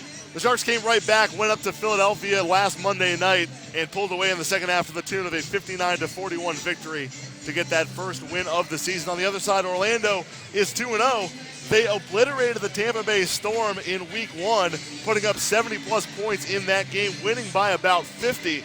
But then last week, the Predators needed a stop on the final possession. It was a back-and-forth game between Orlando and Portland, and Kent Richardson came up with a pick on the final drive to seal an Orlando win as they improve to 2-0. It's going to be a tightly contested American Conference, you would think. Philadelphia is already in with a win this week. They're 2-1. If Jacksonville wins, then all of a sudden you've got 3 teams at 2-1 here in the very early going. But, you know, with those 3 teams, it's going to be tough for Tampa Bay because they're already 0-3, but still plenty of time for the Storm as well. But with Jacksonville, Orlando, and Philadelphia, those are 3 veteran teams. Those are 3 teams that are battle-tested in the playoffs, and they're going to be going at it all year long. So Lewis has got the ball teed up, and he'll go with another slow onside kick. This ball is loose, and it's still on the ground. We'll see which way it goes. Orlando thinks they have it, and it might be changing hands at the bottom of this pile. No signal yet. Mark Lewis is pretty confident that his team got it back. David Highland, on the other hand, is confident the Sharks have it, and they do. The official signal Shark ball. That one bounced around a little bit. Jacksonville comes away with possession. Jason Holman, the veteran defensive lineman, is the guy that ended up with the football. And there is a flag down back at about the 2. This might be offsides on Orlando, London, which would have made the potential recovery by the Predators moot. We'll see what the officials come up with here as there's 35 seconds to go in the second quarter. Offside of kicking team number 1. That foul offset to the previous foul. It'll be 1st and 10. Jacksonville to 10-yard line. And so there was an unsportsmanlike conduct penalty called against Joe Hills going all the way back to the Jacksonville touchdown that had not yet been enforced. And so that was offsetting with the offsides against Orlando. So the bottom line is the Sharks get the onside recovery at the 10-yard line. They'll have 1st and goal. They'll have 35 seconds and all 3 timeouts. And now an opportunity here to work the clock. So hopefully it's 35 seconds left. Hopefully they work the clock smart and get the time down because Orlando only has one timeout left. If you're Jacksonville, you want to make this the final possession of the first half. They'll start with a run to Ross. He takes it to the left, and he stays on his feet, and Derek Ross gets into the end zone for a Jacksonville touchdown. So Ross went to the left side, found some more running room, and goes in. And that leaves some time on the clock now, 29 seconds left before halftime after the 10-yard run by Derek Ross. Jacksonville back on top, 26-21. That was a good run and a good touchdown by Ross, but right there I think as a running back he should have fell down. That would have been a smarter thing to do to let that time run down and, you know, get the time a little bit closer to 0 so they don't have as much time to score. And it's always tough to ask a guy to not try and score. As a football player, a guy that's been in the end zone as many times as Derek Ross, your instinct is to get in as Marco Capazzoli boots that one up and in. But, yeah, like you mentioned, London, Ross, it looked like was going to get stopped after about 2 yards, which would have been ideal for Jacksonville because they could have used Orlando to use that last time out. But Ross kind of stayed on his feet, found some open field, and I think by the time he realized where he was already almost in the end zone, lowered his shoulder and scored. And so, again, Jacksonville up 27-21. And London, almost hard to believe there were no points in the first quarter because this is now much more typical of a score that you might expect in this game with these 2 offenses. The Sharks have put up 27 points here in the second quarter, Orlando 21, and there'll be at least one more possession for somebody with 29 seconds to go before halftime. It's very, very, very, like I was saying, it's very much typical arena game when you have, 21 points scored in the last minute of the second half. The first half. It's just, that's what makes this game so exciting because anything can happen within a few seconds that can make or break any team at any point of this game. And now a decision again for Jacksonville. 29 seconds left, but remember the Sharks have all 3 timeouts. Potentially, if they went onside, Orlando recovered, the Sharks could use their timeouts, maybe get the ball back with about 10 seconds and have a couple of cracks in the end zone. we'll see what they do here. Marco Capozzoli has it teed up a little bit to the right of the right pro hash. Orlando again, 7 guys up, expecting onside. And Capozzoli will kick it deep. This one will take Tompkins all the way back, bounce off the net. Tompkins has it, picks his way up midfield and gets out across the 10-yard line, taken down from behind by David Highland. A couple of Orlando players wanted a horse collar, but there's no flag. 25 seconds to go here in the second quarter. The Predators will start this drive from the 14-yard line. The Sharks are content to try and play defense here, with Orlando only having 1 timeout, and try and keep the Predators off the board. The way it looked it right there, it looked it like a horse collar, but he got his hands around the top of the shoulder pad, so that's why they didn't make the call right there. Hopefully right now we can get this standing from our defense like they've been doing all game. Just capitalize and make this play and go into half up and come back out and get the ball and let our offense do what they do. And just got to remember that Orlando's only got 1 timeout, so if you can make that tackle inbounds, you're in good shape. 1st and 10 from the 14. Brandon Tompkins in motion. Hippard back to pass, steps up. The ball comes out, and Alvin Ray Jackson picks up the football. This might be a fumble recovered by Jackson. Stays on his feet, headed toward the end zone, and he is in for a Jacksonville touchdown. Alvin Ray Jackson picks up the fumble, and the Sharks not only get a stop, but they get a score as well, as Jacksonville leads 33-21. Rob Keefe has already thrown the challenge flag. He's going to contend that Hippard's arm was moving forward by the time he was hit and the ball came free. This one might be a tough call because it looked like his arm was moving forward, but at the same time, that was an outstanding play by the DN to get around and make that play. So we'll see after this instant replay. And unfortunately, we may not get a replay here, as we're going off the video board again with this national broadcast going on as well. We may not see a replay, so it's going to be hard for us to judge. It's going to be up to the officials based on what they see. And again, Hippard was hit right as he was about to throw, and that's the question, because the ball came out, Jackson picked it up, he got into the end zone. Great run after the catch by Alvin Ray Jackson. But we got to see what happens here, and the officials will have a determination to make, because this is a massive play in this game, London, because if this stands, the Sharks all of a sudden have a 2-score lead. There's only 14 seconds before halftime for Orlando to work with, and the Sharks would be back to receive to open the third quarter. So if this play stands, it's a huge swing in favor of the Jacksonville Sharks. Oh, definitely, without a doubt, man. If this play right here stands and our offense, the way our offense has been playing, they can come back out after halftime and take this score up, take this game up 3 scores. It'll be a great situation for the Sharks at the time. But right now, we're just going to have to wait and see if this play stands or not. And either way, credit Anthony DeGreat with the great pressure, because he interrupted Hippard's rhythm regardless of what happened. And even if this comes back, London, it's going to help the Sharks a little bit because so much time ran off. There's only 14 seconds left in the half. But as it stands right now, Anthony DeGreat is credited with the sack fumble. That would be his first sack in a Jacksonville uniform, another veteran pass rusher that's new to this Jacksonville team. And Alvin Ray Jackson, a guy that's all over the field at that jack spot. Last year, he had, I think, 6 interceptions, recovered 5 fumbles, scored 3 touchdowns. I mean, this guy just knows how to be in the right place at the right time. You saw it right there, and with some ball skills to pick it up and return it for potentially a score. That's exactly what I was talking about earlier. When you have a guy like Alvin Ray Jackson at Jack Backer, it's just an outstanding feel for us to help us out defensively, man. A guy that has that much of ball skills and can maneuver himself to get around the ball, and a very, very, very smart and leader field player, it helps us out tremendously within the team. Based on what's going on the field in front of us, it looks like the Sharks think this one's going to be overturned. I saw Derek Ross come back out and kind of motion Capozzoli off the field.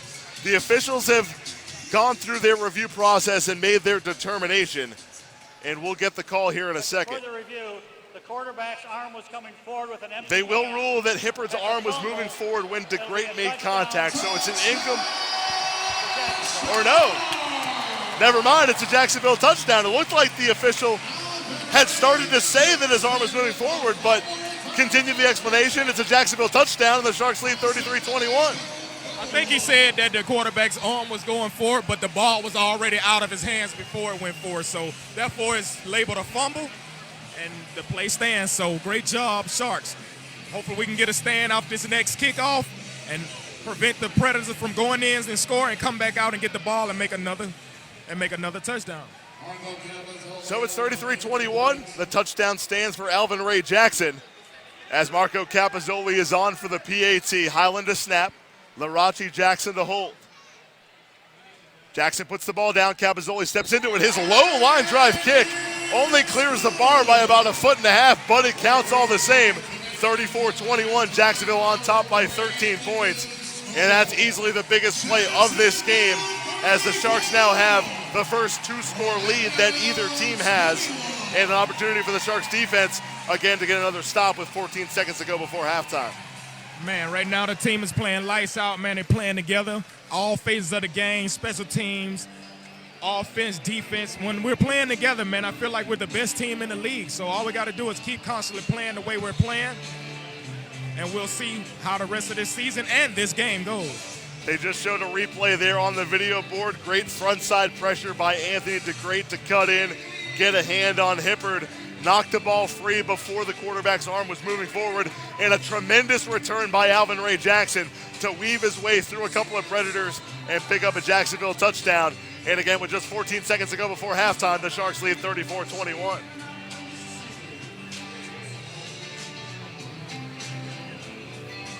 This is the home opener, another good crowd on hand here at Seabest Field. The Jacksonville Sharks in their 7th season as a franchise. Xander Keane and London Crawford here with you, calling all the action on ESPN3. Marco Capozzoli has got the ball teed up on the goal line. Orlando only with 6 guys up this time, expecting him to kick it deep, and he does. This one will not get to the net, though. Tompkins with a head start as he picks his way across midfield. Flags are down as Brandon Tompkins gets inside Jacksonville territory down to the 20-yard line, but that's in the area of some kind of hold or illegal block on Orlando, so this one might be coming back. Yeah, that was a great special team play by Brandon Tompkins, man. The guy's elusive. He's a great player. He just makes plays when they need to be made, but unfortunately, that was holding on them. They got to take it back. Our defense makes a stand right here, and we go up in at halftime the way we need to. Just 7 seconds left to go before halftime, so you figure maybe 2 plays for Orlando. The Predators do have a timeout, so they could potentially use the middle of the field to get closer and take a shot at the end zone. But if you're the Sharks, keep the ball in front of you, make the tackle, and you'll be in good shape. Orlando's got the ball backed up at their own 8-yard line, needing to go 42 yards in 7 seconds if they want to make this a 1-score game before halftime. Randy Hippard gets the play call from Orlando offensive coordinator Matthew Sock. The Predators break the huddle. Lamarck Brown and Greg Carr split to the right. Brandon Tompkins will be the high motion man up the left side.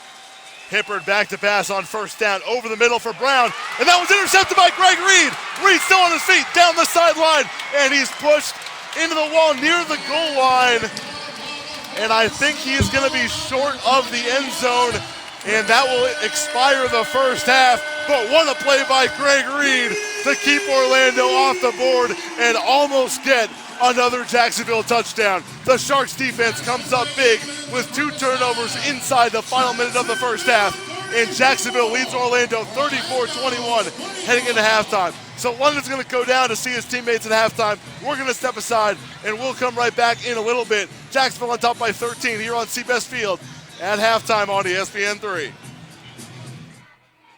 Be under review,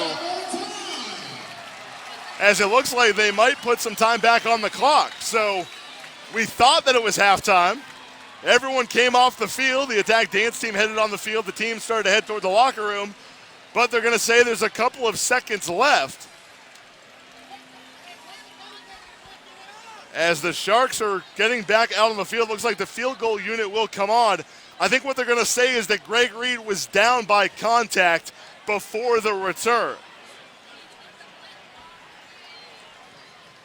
So the rule read down to the 20, which explains why there was time left, because had Reed ran it back and that counted, well, then it definitely would have taken more than 7 seconds. But they do say that he was down by contact and there were 3 seconds left before halftime. So we apologize for thinking it was halftime. All appearances were that time had expired, but a late determination made by the officiating crew. And Marco Capozzoli now with a chance to potentially make this a 16-point lead for Jacksonville. It's going to be a 35-yard attempt by Capozzoli, and keep in mind, if this one misses off the net, it's returnable. Brandon Tompkins is back Jacksonville, their first. It'll be 30. at about the goal line. And now we've got a timeout called beforehand. Orlando maybe trying to ice Capozzoli a little bit. So to reset things, we thought time had expired when Greg Reed picked the pass off, ran it back inside the one, and was pushed out of bounds. They determined that Reed was down by contact at the point of the interception. And so Jacksonville has 3 seconds left because the play was blown dead at that point. And now the Sharks are thinking about it. They had initially lined up the field goal unit. Now Tommy Grady has come back onto the field. And I think Coach Moss might be thinking about trying to score a touchdown here. So it's 34-21. Jacksonville scored 2 consecutive touchdowns to take this 13-point lead. And I think Grady was lobbying to come back out, but they will go with the field goal unit after all. So Marco Capozzoli is on. The ball will be on the left pro hash. It's a 35-yard attempt here for Capozzoli. Highland's snap is good. Jackson's hold is down. And Capozzoli's kick misses wide off the net. Brandon Tompkins gets it in the end zone. He can run. Tompkins heads to the right side, turns upfield.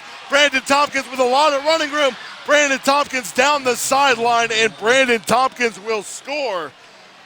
So that extra time benefits the Orlando Predators as Brandon Tompkins gets a field goal off the net. That ball is live, and he goes untouched all the way across the field down the sideline for an Orlando touchdown. So the Sharks thought they had a 13-point lead in halftime. They had a chance to make it a 16-point lead. The field goal missed wide right, and the ball went into the hands of the dangerous Brandon Tompkins, who just took it the distance all the way across the field up the right-hand wall. And Orlando now a chance to cut it to 6. We've seen a little bit of everything here in the final minute of the first half, as now Mark Lewis is back on for another extra point attempt.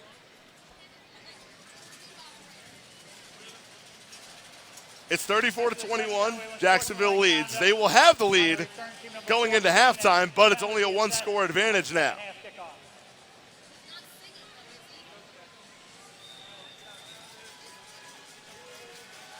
McGinnis to snap, Hippard to hold, and Mark Lewis on for the PAT. The snap is good, the kick is up, and Lewis knocks it through. So now we can confirm that we have gone to halftime as the Jacksonville Sharks lead the Orlando Predators 34-28. The Sharks thought they had a 13-point halftime lead. They sent out the field goal unit to try and make it 16. Orlando returns the missed field goal for a touchdown to cut that lead to 6. So after all that, it's a 1-score game still. We'll head to halftime, and we'll come right back as we get set for the second half here on ESPN3.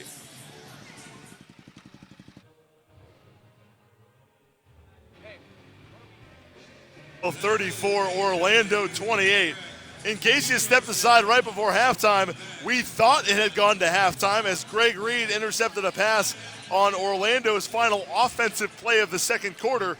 Reed returned it down to the 1. It appeared the time had expired. They ruled that Reed was down by contact. That put the ball back at the 20-yard line and gave Jacksonville another snap. The Sharks sent out the field goal unit to try and make it a 16-point lead. Marco Capozzoli's kick missed wide to the right, and the kick coverage unit was not able to take down Brandon Tompkins, who swung all the way around and returned it for a touchdown. And that cut Jacksonville's lead to 34-28. So the Sharks still in front, but that effectively canceled out the fumble return touchdown by Alvin Ray Jackson, as the Sharks have forced 4 turnovers but only lead by 6 points. And Jacksonville will keep 7 guys up near the line. David Highland, the lone return man deep. Again, there will be an unsportsmanlike conduct penalty marched off against Orlando after this kickoff. A short kick there by Lewis as this ball is free, and the Orlando Predators think they have recovered, and they have. So Mark Lewis gets creative with an onside kick. It's essentially a pitching wedge there off the right foot of Lewis, and Larry Brackens dives on it for Orlando. The Predators take over, and they'll start the third quarter with the football. Larachi Jackson is contending with the official that maybe Brackens was only inside of 10 yards when he touched it, but I think they'll rule that it is Predator football. A couple of the refs are discussing things. They march off the unsportsmanlike conduct penalty from the first half. A lot of moving parts right here. It'll be 1st and 10 for Orlando here to open the third quarter. So the Predators get the football, and they've got a chance to try and take the lead. Lamarck Brown split to the right. Brandon Tompkins to the left. Greg Carr in motion. Hippert pass to Carr. And he breaks the one tackle by Reed. And he gets out near midfield. Nice running after the catch there by Greg Carr. As Alvin Ray Jackson eventually makes the tackle, but not before Carr gets near midfield. They'll put it right at the midfield stripe. It'll be 1st and 10 for the Predator offense. Xander Keene here with you on ESPN3 from Seabest Field. We'll be rejoined momentarily by London Crawford. The Sharks and Predators battling for the first of 3 times this season. 1st and 10 for Orlando. Hippert back to pass, rolls to the left, tries to evade the rush, still looking, and he fires that one incomplete. Hippert makes a business decision there to not test the tight coverage of Jacksonville. It'll be 2nd down and 10. Nice job downfield by Greg Reed, hanging with Brandon Tompkins, as the Predators still have it at the midfield stripe. This game started with nothing but defensive stops. There were no points in the first quarter whatsoever, and each team scored at least 4 touchdowns in the second to get a somewhat typical 34-28 halftime margin. Second half for Orlando's offense. Greg Carr will be the high motion man. Hippert with the football, looking left, now fires to Carr over the middle. He catches it at the 10-yard line and gets pushed into the boards by Reed, not before he gets inside the Jacksonville 10. It'll be 1st and goal for Orlando. The task here for the Sharks is to weather these sudden changes, because the Jacksonville offense hasn't been on the field in what seems like forever. There have been 3 touchdowns scored since the Sharks last had the football. 1st and goal for Orlando from the 8-yard line. Carr and Tompkins split wide to the right. Now Brown swings around in motion into the right-hand slot. Hippert, pump fakes, looking, fires to the right. That pass is up, caught by Carr. He's going to be spotted short of the goal line down to about the 1. David Highland, Larashi Jackson there on the stop to keep the big Greg Carr out of the end zone. But it's 2nd down and 2nd and goal from the 1, as Orlando now has some options.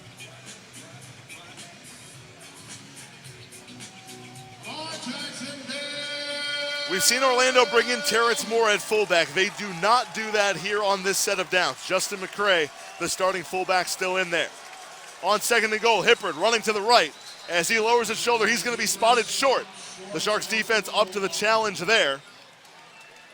Dexter Jackson, among others, in on the stop. They keep Hippert out of the end zone, holding him for no gain. 3rd down and goal from the 1 coming up. Jacksonville 34, Orlando 28, 11:45 to go in the third quarter.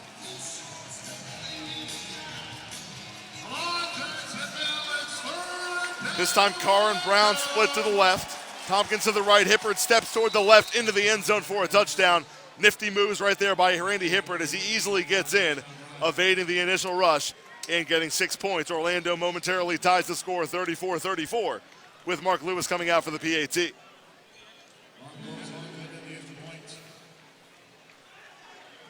To finish the point I was making earlier, the last time the Sharks offense had the football, it was a touchdown by Derek Ross that put the team on top by 6 points. Since then, there was a fumble return for a touchdown by Alvin Ray Jackson. There was a field goal return touchdown by Brandon Tompkins. There was a successful onside kick.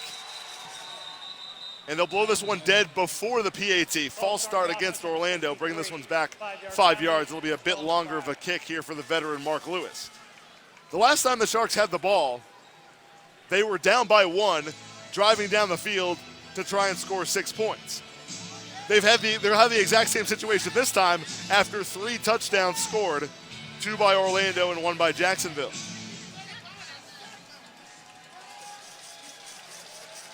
Five minutes gone, more or less, with 10:40 to go here in the third quarter. We'll step aside and come right back here at Seabest Field as you're watching live on ESPN3. Here at Seabest Field, the Jacksonville Sharks trying to improve to 2-1 here in the 2016 season. Orlando, the visitors, trying to go to 3-0 here in the early going of the American Conference standings. Xander Keene here with you in the Shark Tank. As Mark Lewis on for another kickoff. It's been a bit of an adventure of late on special teams for Jacksonville. Alvin Ray Jackson stands back at the 15-yard line, kind of middling it, if you will. He's not as far back as he would be in a traditional up-back roll. Now they'll send Jackson up forward. Orlando's tried several onside kicks so far tonight and a few different styles of onside kick. So the Sharks are wary, as Lewis will kick it deep, though, this time. This one will carry to the net. It's fielded by Highland as the Sharks returner heads up the middle and really doesn't have a whole lot of running room at all. He gets stacked up by several Predators, among them Terrence Moore and Bernard Morris. As they get Highland at the 5, it's only about a 13-yard return for the Jacksonville DB/kick returner David Highland. As the Sharks will try and attack what's been now a 1-point deficit. A whole lot has happened, London, since you were last up here. As we had that missed field goal return right before halftime. Orlando gets the onside kick. The Predators score a touchdown. And now the Shark offense back with a 1-point deficit. Quick pass to Tiger Jones, gets out across the 10-yard line.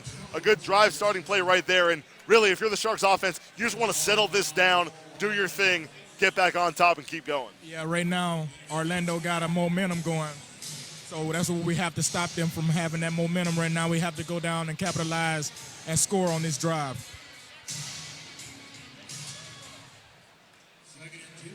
Tommy Grady so far 13 of 19 for about 127 yards and 2 touchdowns. 2nd and 2 here for the Sharks offense. Quick pass, Roger Jackson gets past one man, spins by another. Gets thrown down by Terrence Moore, but not after getting first down yardage. That's been the bread and butter of this offense, London, in terms of moving the chains, getting it quickly in the hands of Roger Jackson, letting him use his ability after the catch to get extra yardage, and it works out right there. I mean, right now, Tiger Jones and Joe Hills, they're big-time receivers, so, they're being keyed on, and they're leaving Roger Jackson open, and he's making the best of every opportunity that he's given to make the play, and all you got to do is constantly keep making these plays and keep scoring, and the offense will be fine. Grady back to pass, looking for Derek Ross on a screen. That one in and out of the hands of the Jacksonville fullback, although I think Orlando read that one pretty well. There were a couple of Predators in the area, so I don't know how much yardage Ross would have gotten. Either way, it's an incomplete pass. It'll be 2nd down and 10 from the 21. 8:45 to go here in the third quarter. Jacksonville trails 35-34. This is the Sharks' first offensive drive of the second half.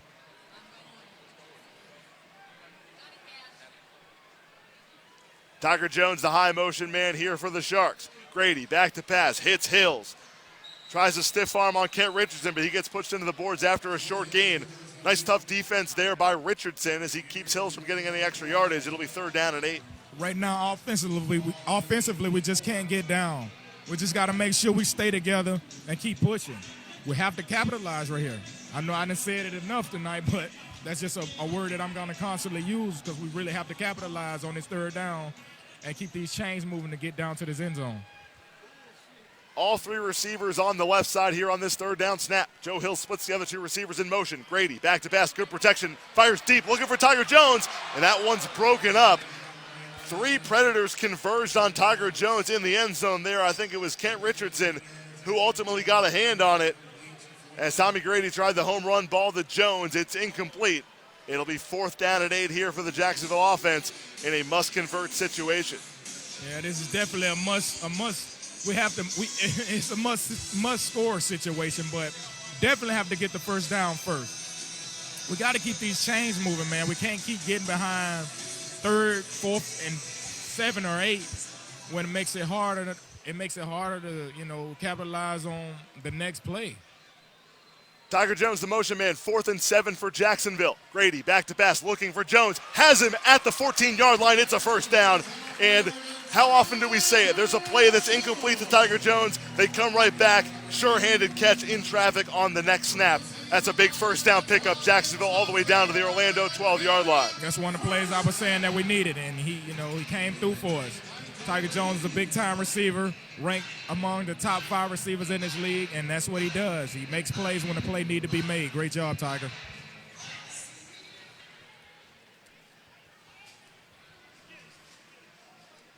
Jones again in motion, 2 receivers split to the right. Quick pass, Jones catches at the 7, gets pushed into the wall after a solid pickup on first down near the 5-yard line. Jacksonville moves a little bit closer. Again, they can get a first down at about the 2. That's all we have to do is just keep on taking what they're giving us. Keep marching the ball down the field, getting it in the red zone, and keep capitalizing once we're in the red zone.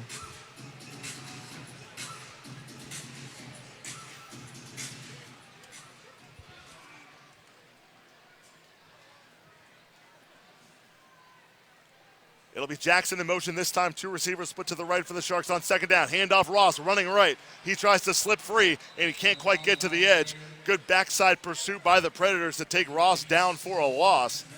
And Jacksonville will have a third down snap coming up from about the 8-yard line. Call it 3rd down and 6. Right here, we're going to have to look to throw the ball. You know, Ross is a big-time player once we get in the red zone, but going into 3rd down, we're going to have to make a conversion to either score or get down to the end-yard line. Joe Hills and Mokeet Ruffins each have a touchdown catch for Jacksonville so far tonight. Tommy Grady's thrown a pair. It'll be Hills in motion in the left-hand slot on 3rd down. Grady looks for Hills in the end zone, and that's a Jacksonville touchdown.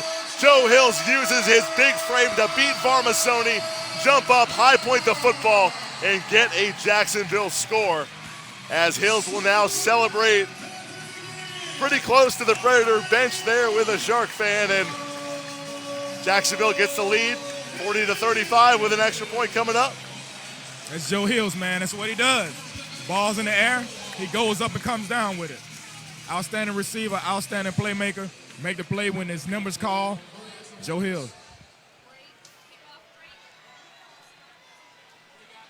4.5 minutes to play here in the 3rd quarter. Capozzoli on for another PAT. Jackson handles the snap, and Marco's kick is up and good. So Capozzoli now 5 for 6 so far tonight. 4:28 to play in the 3rd quarter. Jacksonville 41, Orlando 35, as we'll step aside and come right back here on ESPN3. 35, 4:28 to go here in the 3rd quarter. Xander Keene, London Crawford with you, as the Sharks have weathered a bit of a storm there, as Orlando got back-to-back touchdowns, a couple of special teams plays to give Orlando extra possessions, but now it's back to that back-and-forth situation. The Sharks have the edge. They've got that 6-point lead. If you can get one more defensive stop, all of a sudden you're back up by 2 scores, and it's like all the field goal and onside kick stuff didn't happen because you're in a good spot. So it's really just on that defense to take it one possession at a time and try and get that next stop. Definitely, man. Both teams, you know, fell into a slump for a second, and now it's back a 6-point game. I always knew it was going to be a good game, man. These are 2 great teams. Hopefully the Sharks can be able to pull this one off. But we got a long game ahead of us before we think about that. Tommy Grady for Jacksonville, 18 of 26 for $169 and 3 touchdowns. On the other side, Randy Hippard, pretty good completion percentage. He's 13 of 19, but he only has 1 touchdown pass. He's been picked off twice and also fumbled. Jacksonville's forced 4 turnovers, and when you can force that many turnovers, not turn the ball over yourself, you expect to have a pretty good edge in the game, but thanks to those special teams plays and onside kick recoveries, Orlando's still in this one. It's 41-35. End-over-end boot from Capozzoli. This one will bounce off the net. Tompkins fields it low and heads back toward the middle of the field. Good kick coverage there by Jacksonville, as Keon Lynn and Larati Jackson take Tompkins down at about the 8-yard line. You're good with that when Brandon Tompkins catches it off the net, as Orlando has it inside its own 10. Definitely, man. When the kickoff team is playing ball like that against an outstanding returner like that, man, it's always a great situation. All we got to do now is just come out and keep capitalizing. Go score for score. Either our defense got to get a stop. And we've got another timeout on the field, so 4:20 to play in the 3rd quarter. Jacksonville 41, Orlando 35. 1st and 10 for the Predators when we come back here on ESPN3. Here's what they have to do to make that happen. Jacksonville on top of Orlando here at Seabest Field. Xander Keene, London Crawford with you on ESPN3. The Jacksonville Sharks defense looking for a stop as Orlando starts this possession at its own 8-yard line. Randy Hippard under center. They've got Lamarck Brown and Greg Carr in the game. Brandon Tompkins is the high motion man in the right slot. Quick pass to Brown, and he escapes the hit of Larachi Jackson and tries to break free of David Highland. Can't quite break that second tackle, but does pick up 8 yards. Got about 2 extra yards after getting out of the hit of Jackson. And they'll spot it right at about the 15-yard line, 2nd down and 2. Yeah, man, it's a big physical receiver by Brown, man. I think this is his first year in the arena ball. I think it's Lamarck Brown's second season, but taking on a bigger role in this Orlando offense. Didn't get as many snaps as he has this year last season. Called 2nd down and 3. Hippard back to pass, pump fake, steps up, looks deep down the left sideline, and that pass is incomplete. Good effort by Brandon Tompkins as that one's thrown a little bit by him. Greg Reed's head was turned. Tompkins tried to reach around Reed and bat it back to himself with his left hand, but it falls into the stands, and Jacksonville's defense has a 3rd down and 3 to deal with. There's one thing about Greg Reed, man. He's a real savvy DB. He's just fired up guy, plays hard, gives every effort that he can, and he leads. He's a young leader, and I like that in Greg Reed. Reed already with 3 interceptions now in the 3rd game of the season. Had a team-high 9 picks last year despite playing only 12 games. 3rd down for Orlando. Hippard back to pass over the middle. Has Tompkins, who makes a nice catch in traffic there. David Highland was in coverage, but Tompkins gets a little bit of position, hauls it in, gets out across midfield. 1st and 10 for Orlando at the Jacksonville 22.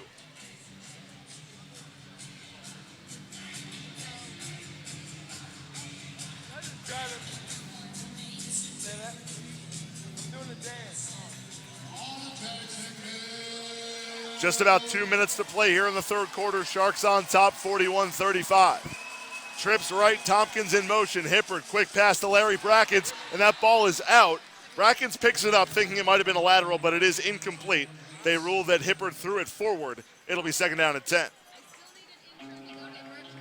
Good instinct shown there by Brackens because you never know if they rule that a lateral, he could pick it up and take it in. He already has a kickoff return touchdown on an onside kick and a touchdown reception tonight, so a big game for Brackens so far. But Orlando now has a 2nd down and 10 with about 1:40 to go, and now we're going to get a stoppage before this next snap. Yeah, you also always have to worry about whether the referee's going to call fumble or not, because a lot of those passes are laterals that are thrown to the screen outside, so good heads up by Larry Brackens. So the officials determined that it was, in fact, a forward pass. 2nd down and 10 for Orlando. 1:26 to go here in the 3rd quarter. Hippard takes the snap. He's back to pass. Flags are down. This one's blown dead. Some pre-snap movement there, causing the whistle. And the official close to us is saying offsides. It's actually offsides on the high motion man, Larry Brackens, so that benefits Jacksonville because in arena football, that high motion penalty is a 10-yarder. Any other form of offsides, whether it's one of the other receivers, whether it's a defensive player, is only 5 yards, but Brackens got a little too far in front on the high motion. It's going to be 2nd down and 20. Right there, they always call that being offsides on the quarterback because the quarterback should know he's snapped the ball before the receiver gets to the line of scrimmage. Yeah, because you want your receiver running pretty fast, so Hippard couldn't quite get it off. Now they throw it out to Greg Carr on 2nd down to pick up a little bit of yardage, and Carr battling with Larachi Jackson around the wall. Good job by Jackson to stand tall and force Carr into the boards after a modest gain. If you're Jacksonville, you'll take that because it's still 3rd down and long, 3rd and 15 coming up from the 23. Yeah, hopefully we can get a stand right here from Jacksonville. Those guys been playing hard, and when it's long drives, man, those long drives make your DBs tired running around chasing different receivers. And right now, the Orlando offense has been rotating a couple of their different receivers, so let's see if we can make a stand right here within Jacksonville. Carr and Brackens are set. Tompkins in high motion, 3rd down and 15. Hippard over the middle, caught by Greg Carr, and a nice tackle by Greg Reed to come up and make the hit. Orlando gets about half the yardage they needed. Play in for 4th down or maybe a broken tackle. And again, a very good tackle there by Greg Reed. as it's going to be 4th and about 7 for Orlando as we've come to the end of the third quarter. A pivotal play coming up when we open the fourth as Jacksonville holds a 6-point lead as each team gets one touchdown in the third period. So we will step aside and come right back for the final 15 minutes of action as you are watching live from Seabest Field here on ESPN3. Fourth quarter at Seabest Field. It's a 4th down and 7 for the Orlando Predator offense. Xander Keene, London Crawford here with you. It's been a back and forth battle. Each team has led at various points. Jacksonville holds a 41-35 edge right now. That same 6-point margin we had to open the third quarter as it is here now at the start of the fourth. It'll be 4th and 7 for Orlando from the Jacksonville 19-yard line. They've got it at the 19. They need the 12. Jacksonville's defense has already forced 4 turnovers tonight, 2 picks, 2 fumble recoveries. And if they can get a stop, a turnover, something other than Orlando converting, they will be in a much better position going forward. So hopefully right here we can get a stop, man. Our defense has been playing lights out all night. Brackens the motion man on 4th and 9. Hippert back to pass, steps up in the pocket. He'll take off and run. And he goes down. This will depend on the spot. Jacksonville came up to try and make the hit. And we'll see where the officials put the football. This is very, very close to the line to gain. Les Moss is adamant that Hippert was down early. And it looks like they will give Orlando the first down. So it's a 7-yard scramble by Randy Hippert as he gets the yardage needed, and they put it right at that 12 where he needed to go. So now if you're the Sharks defense, you've got to recover and try and get a stop here on 1st and 10. That was a big-time play by the quarterback, Randy Hippert, to be able to scramble and make that first down for his team. 1st and 10, Hippert tossed to the left. And that one is pulled in along the wall. Catch made by Brandon Tompkins. Modest gain of a couple on the play. Brings it right down to about the 9-yard line. Call it a 3-yard pickup, 2nd down and 7.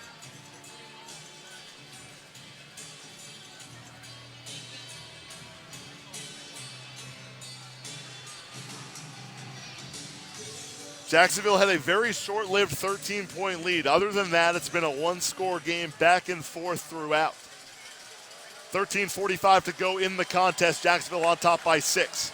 3 receivers to the right here on 2nd down and 7. Hippert back to pass over the middle. And that one is caught for an Orlando touchdown by Larry Brackens. Once again using his physical frame to gain position. His 3rd total touchdown of the night. And temporarily Orlando ties the score at 41. Yeah, Larry Brackens is a big-time receiver, man. He's a big, tough, physical guy that can go up and make the catch, that can go down and make the catch, and once he gets going, it's tough to stop him. Brackens only has 2 receptions so far tonight, but they've both gone for touchdowns, 1 of 29 yards and 1 of 8. Mark Lewis on to try and give Orlando a 1-point lead. His kick is up and good. So the Predators score, and they go back on top 42-41. 12:57 to go. We'll take another timeout and come right back here to Seabest Field as the Sharks trail by a point on ESPN3. Each one will get the chance to show. 7 to go in the ball game. Jacksonville trails Orlando 42-41. Xander Keene, London Crawford here with you at Seabest Field. The Jacksonville Sharks home opener here in the 2016 season. Sharks trying to go to 2-1. Orlando trying to stay unbeaten and improve to 3-0 and get a little bit of a cushion here in the early stages of the American Conference race. Mark Lewis has tried a bunch of onside kicks so far tonight. The Sharks have 7 guys up front anticipating one, but he does kick it deep. This one will be short. Fielded by Highland about halfway deep in the end zone. David Highland with some running room momentarily up the left side, but a very good open field tackle there for the Predators. As that's Calvin Fantz coming down on special teams to make the stop, and the Sharks will start inside the 10-yard line.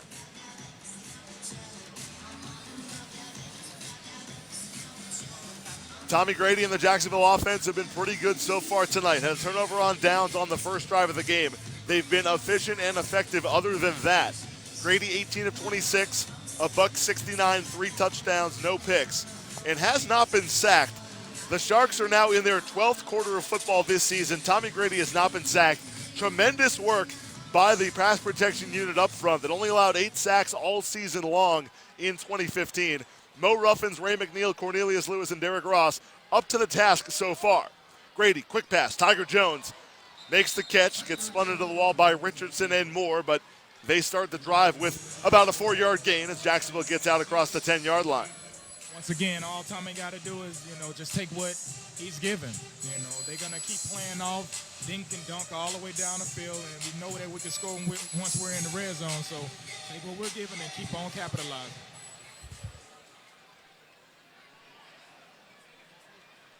Joe Hill split wide to the left side. Tiger Jones in motion, left slot. Grady, quick pass, Jones caught at the 20. Tiger cuts upfield, gets across midfield, picks up the first down. Back-to-back receptions by Tiger Jones, and Jacksonville into Orlando territory, 1st and 10 at the 24. It's an outstanding play by Tiger. Just the same play that we just ran.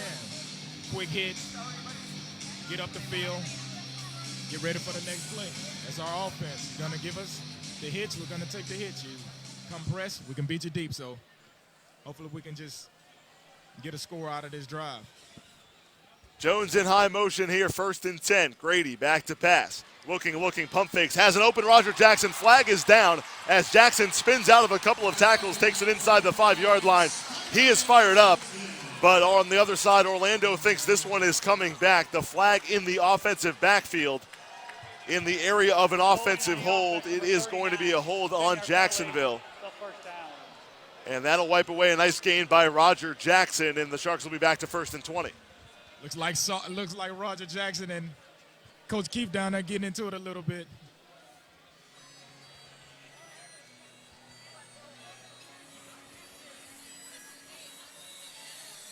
So now Jacksonville back to its own 14-yard line, and this is a situation where you want to try and get some of the yardage back. I mean, if you got a shot, take it, but you've got some downs to work with. You just got to make up that ground in a hurry. Jacksonville sends Hills and Jackson split to the left side. Tiger Jones, the motion man, the lone receiver on the right. Quick pass to Jones, and he gets taken down in the open field. Nice play there by Paul Stevens, as if Jones got by him, he had some running room, but it's only a gain of about 3 yards. Tiger Jones takes it up to the Jacksonville 19. Yeah, we just got to make sure we can be able to get down there and get a first down and keep the drive alive. Good play by Roger Jackson, but unfortunately it was called back, and now we got to make that play back up.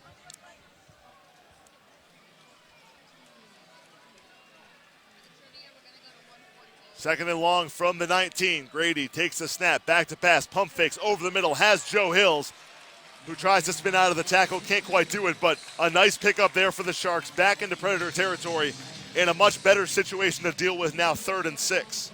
Definitely, man. Just keep marching it down the field. Just do what we do and just have no negative plays. As long as we're keeping ourselves above or in front of the sticks, we should be fine. Just got to capitalize right here and just get this first down and keep it pushing. Tommy Grady has the play call from Raymond Filia. They break the huddle. Jackson goes all the way out to the left side. Tiger Jones to the right. Joe Hills in the left slot, the high motion man. Hard count by Grady. Pump fakes, looks for Hills, has Joe Hills, and that's down to the 1-yard line. Joe Hills almost into the end zone. He thought he scored. Varmasoni makes the stop. Either way, though, the Sharks think they have a first down. There is a flag down. Illegal formation against Orlando. That'll be declined. The big gain to Joe Hills stands, and the Sharks are this close to the end zone with now a 1st and goal with 9:32 to play. Without a doubt, we know what time it is right now. It's Ross time. So hopefully we can go ahead, punch it in with this offensive line that we got and a great running back within Derrick Ross that we have. Go ahead and make this go up another 6 points and try to get our defense to get another stop. Orlando's got a pretty big group up front on defense. They've handled Ross somewhat in the short yardage situation so far. Grady hands to Ross on 1st and goal, and the second effort from Derrick Ross gets into the end zone for a Jacksonville touchdown as Derrick Ross with his 3rd score of the game, and they'll head to midfield to once again start up the lawnmower as Jacksonville goes back in front by a 47-42 count.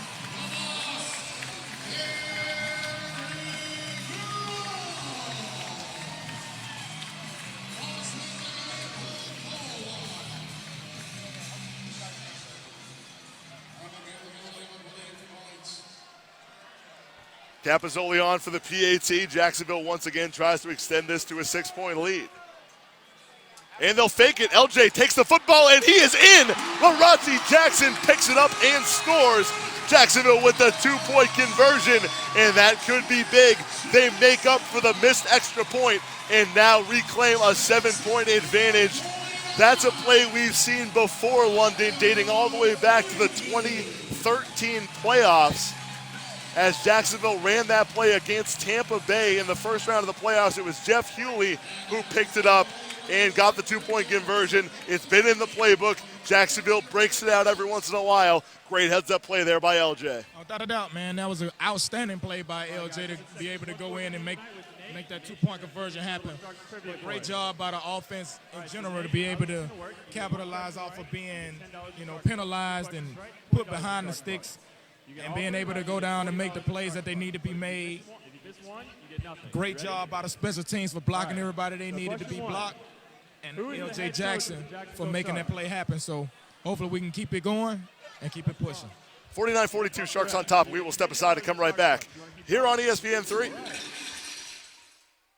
Orlando 42 here at Seabass Field. Xander Keene, London Crawford with you. The Sharks get a big play by Larachi Jackson on that 2-point conversion. They fake the extra point. Jackson is the holder. He jumps up on the snap, takes it forward to the right side and into the end zone for those 2 points. Capozzoli, a low end-over-end kick, and this one will go into the end zone for a touchback. So Marco doesn't kick it high enough to get to the net. Now we've got a little bit of extra stuff going on after the play. Larry Brackens, Anthony DeGrate, and Roger Jackson all fired up, but cooler heads generally prevail. Jacksonville stays disciplined, and Orlando has 1st and 10 at the 5-yard line.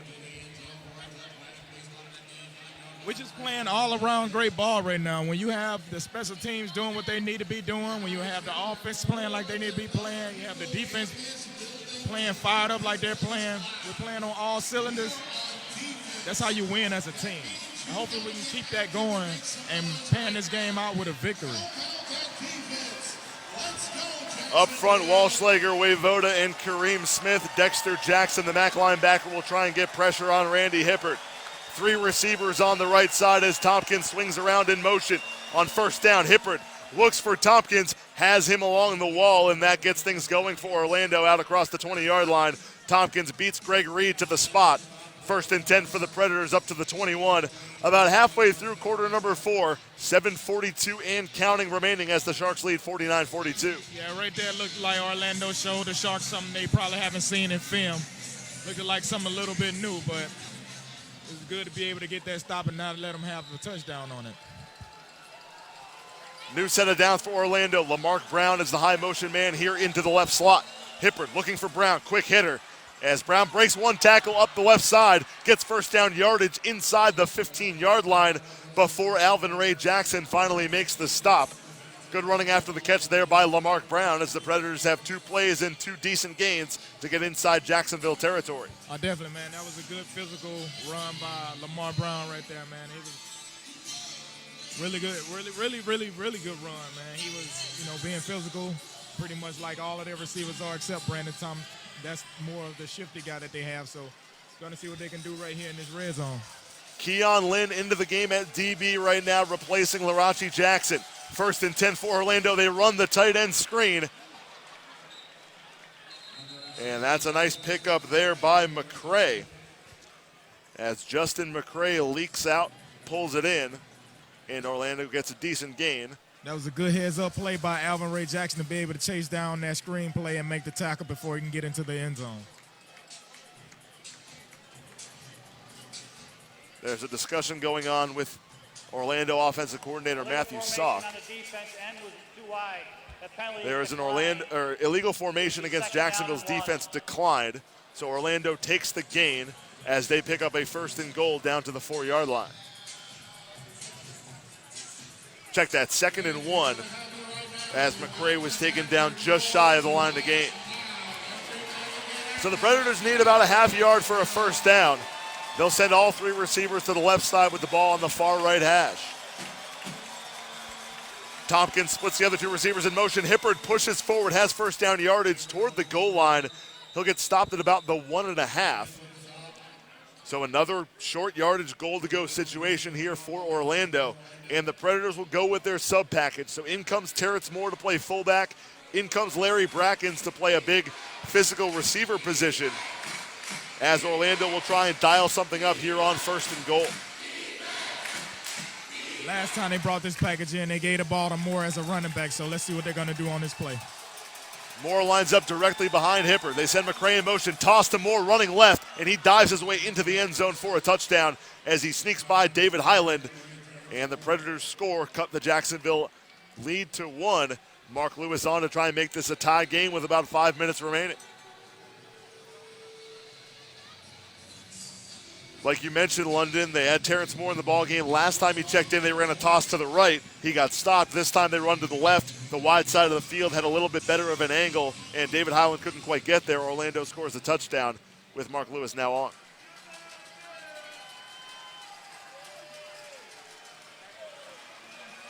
McCray calls out the signal. Hippard puts the ball down. Lewis's kick is up and good. So it's a tie game, 49 apiece. This is what you expected when Jacksonville and Orlando were set to tilt. Back and forth all night long, and it's 49-49. So it's a brand new ball game with 5 minutes to go. We'll step aside and come right back as the Sharks offense will try and retake the lead here on Seabest Field as you're watching on ESPN3. Jacksonville 49, Orlando 49, 4:58 to play here on Seabest Field in this Week 3 Arena Football League matchup. This will conclude Week 3 of the 2016 AFL season, as the Sharks will be back in action right here in 5 days' time against the Arizona Rattlers on Saturday, April 23rd. Plenty of great seats still available. You can call 904-621-0700 to get your seats to that matchup, which should be a good one, as this one has been. Xander Keene and London Crawford with you, as Jacksonville and Orlando tied at 49. Mark Lewis has the ball teed up on the left hash. Jacksonville's got 7 guys up expecting an onside kick. Lewis takes his steps into the football. He will boot it deep. David Highland is back receiving, and this one goes toward the slack net. That'll be a touchback, and Jacksonville will get the set to start at the 5-yard line.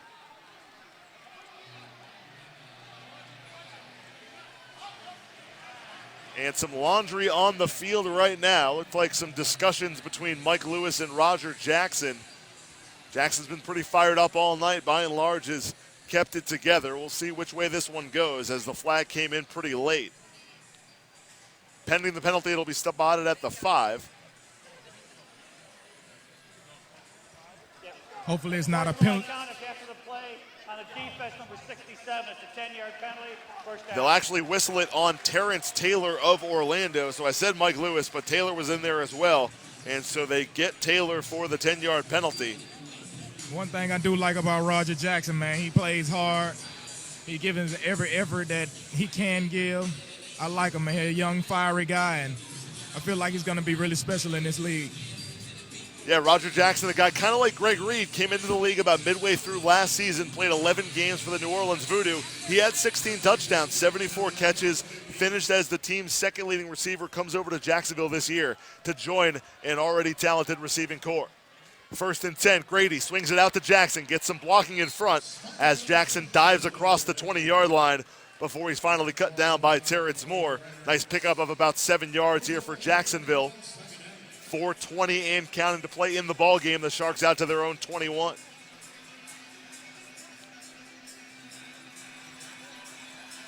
A very balanced offense for Jacksonville so far in terms of throwing the football. Roger Jackson now with 9 catches. Tiger Jones and Joe Hills both have 7.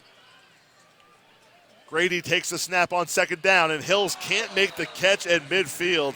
That would have been a 1st down, but Joe Hills just couldn't quite haul it in on the quick hitch. It'll be 3rd down. Yeah, right there looks like Joe was ready to turn and run before he caught the ball. You know, that happens sometimes with us receivers. We actually try to run before we catch the ball, but we have to keep that focus, the same focus he's had all game, and just, you know, make sure you look the ball in before you take off running. But that's something that we really don't have to worry about with number 81. He's an outstanding receiver, and he makes plays. Hill's already with 2 touchdowns tonight. He's got a team-high total of 8 this season. Has caught 8 of Tommy Grady's 14 touchdown passes. 3rd down and 4. Grady goes right back to Hills. This time he makes sure to get the catch, just falls backwards for 2 more yards, and that's a great comeback play by Hills. They have the confidence to go right back to him, and Jacksonville moves the chains into Orlando territory to the 22. That's one thing I can say about Tommy. He never gets down or discouraged about the receivers that he has. If we drop a ball, he comes right back to us knowing that we're going to make a play for him. So, great catch by Joe Hills. 1st and 10 for the Sharks offense. 3 receivers to the right. Quick pass to Jackson, who makes a catch. That was an impressive use of hand-eye coordination by Roger Jackson as they swung it out to the right. Orlando blew up the play, but Jackson sort of bobbled it to himself as he was going full speed and ends up getting 3 or 4 yards inside the Orlando 20. That was definitely a heads-up play by him. Ball was kind of thrown behind him a little bit to be able to, maneuver and twist his body to make that catch. Was a great catch by him. Keep making plays. The clock has bled quickly. 2:20 to go in the ball game. Jacksonville trying to chew up as much as they can. 2nd down and 7 for Tommy Grady. He's back to pass, steps up, fires deep for Joe Hills, and that's a Jacksonville touchdown. There is a flag down back at the Orlando 22.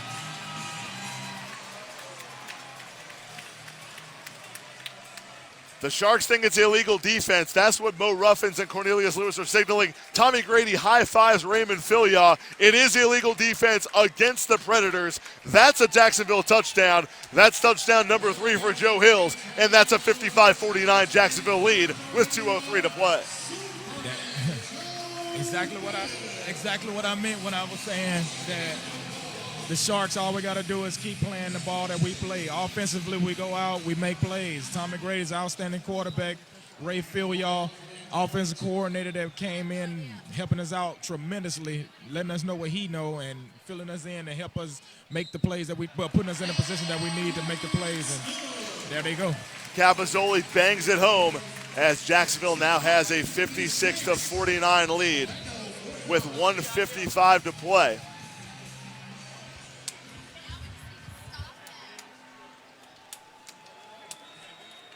It's been a one-score game almost the entire way. Jacksonville very briefly led by 13 after an Alvin Ray Jackson fumble return touchdown in the final seconds of the first half. But Brandon Tompkins' field goal return right before halftime made this, in fact, a one-score game. It's been a one-score game for the entire second half. The Sharks have led by 6 at a lot of different points. They got that 1 point back on the 2-point conversion by Larachi Jackson when the team called up a fake extra point.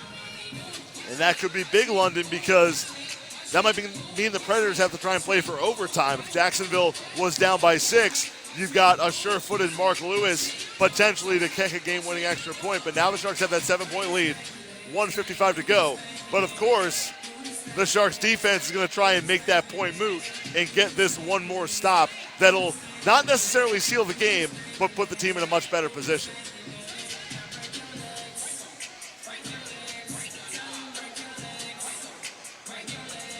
Again, 1:55 to play. Capozzoli's got the football teed up. Orlando's got 7 guys up top on the kickoff return unit. So we'll see. That's pretty much been the case for both teams, keeping the extra guy up top, 5 men all across on the line, just in case of an onside kick. Brandon Tompkins, the lone return man, back deep for Orlando. It's about that time to start doing the onside kicks and trying to get the ball back. So we'll see what Jacksonville decide to do on this kickoff right here. Marco Capozzoli is yelling out some specific instructions to his kickoff coverage unit. Remains to be seen if he's dialing up an onside play or just telling them to go down and cover. Actually, I think he was counting because Roger Jackson was out on the field. The Sharks had 9 guys out there. So heads up by Marco to make sure that only 8 guys take the field. And he has the ball teed up on the right hash. Capozzoli steps into it. They'll do a slow roll onside kick that gets recovered by Orlando. Kent Richardson is there to fall on it. And that's what the strategy is for the Sharks here. They go onside to either try and recover it or give Orlando a short field to work with. So with 1:53 to go, the Predators will have 1st and goal from the 9. It's actually not that bad that they just got the ball right there, because right now we've been doing outstanding in the red zone by holding them to a longer drive in the red zone to burn and milk some more of that clock. So hopefully we can get a stop, but if not get a stop, milk a lot of that clock, get the ball back, and run the clock down some more and try to come out of this game victorious. There should be one snap before the 1 minute warning, maybe two. Orlando's got first and goal from the 9. They'll swing Brandon Tompkins around in high motion, 3 receivers to the right side. Hippert back to pass. That one is incomplete. Threw it behind Lamarck Brown. That got batted into the air. A diving attempt from LJ, but he was about a yard short. It'll be second down and goal as the clock ticks under 1:20 to play.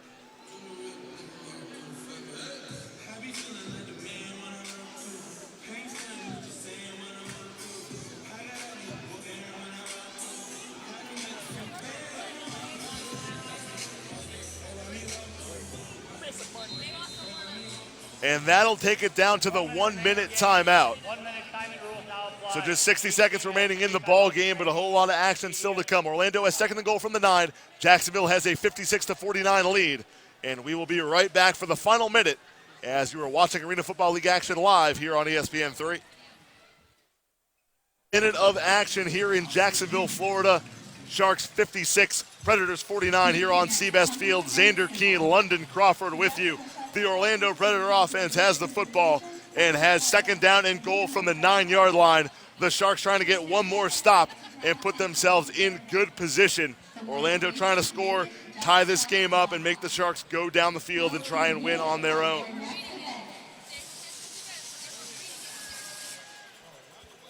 It's been a back-and-forth game. Started off with no points in the first quarter. Not very often that you see that in the Arena Football League, but there were 3 defensive stops. Orlando timeouts to 3. A couple of long possessions as now they put a timeout back on the board for Orlando. The Predators haven't used the timeout yet here in the second half. They've got the full complement, as does Jacksonville. The Sharks have all 3 timeouts.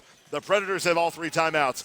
And here we go. 60 ticks remaining, but a whole lot of action still to come. I feel like this is going to be by far the longest 1 minute of this game. It's going to be a back-and-back scores. It's going to probably be, hopefully the clock milks down and we get a stop and the offense can capitalize. On second down, Hippert back to pass, looking for Tompkins, and that one is too strong. Good coverage by Greg Reed in pursuit. No flag thrown as it'll be third down and goal. 56 seconds remain.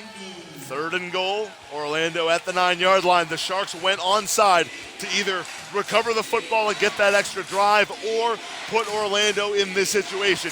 In the red zone, the rounded end zones of Jacksonville, there's a lot less room for receivers to run on corner routes. The Sharks trying to use their home turf to their advantage in that respect.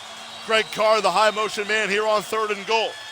Hippert with the football, steps up, throws to the right. That one caught by Tompkins, spins away from one tackle, but can't get in. David Highland in pursuit to take him down inside the 5-yard line. But for Jacksonville, it doesn't matter where the stop is as long as it's not in the end zone. Highland does the job there. It's fourth and goal.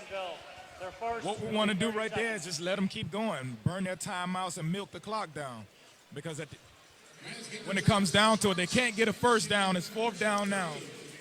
Hopefully we get a stop here, but if not, then we get a chance to get the ball and milk the clock and come out of this game victorious. Great job there by David Highland, who initially was beat by Tompkins. Highland had to sort of push himself off the wall, use that leverage to catch up. Larachi Jackson was there as well in pursuit. The two of them make the stop, and now Jacksonville is one play away from getting the football back. It's fourth and goal, the ball at the 2-yard line.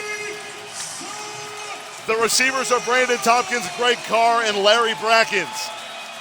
Carr and Tompkins line up stationary on the left side. Larry Brackens comes in high motion man far left. Hippert, fourth down, back to pass, throws, and that one is caught. They run a quick out to Brandon Tompkins. He hauls it in, and Orlando scores with 42 seconds remaining. Right here we should be looking for Orlando to kick an onside kick. Don't want to give us the whole field knowing that we've been going down scoring the whole time.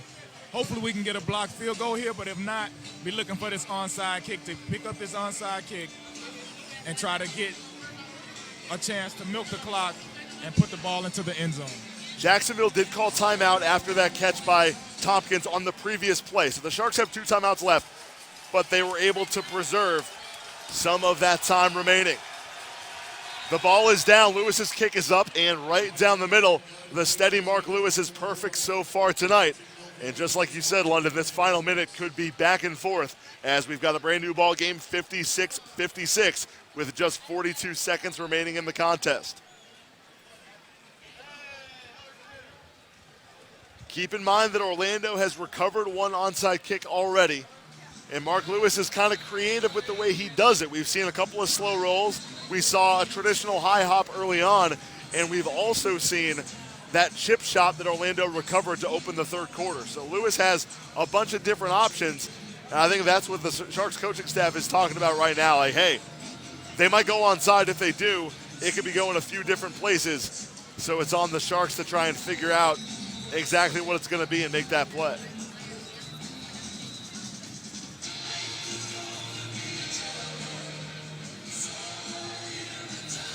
When the dust settles on this one, Jacksonville will have a short turnaround to take on the Arizona Rattlers, who come here to Seabest Field this Saturday night, April 23rd.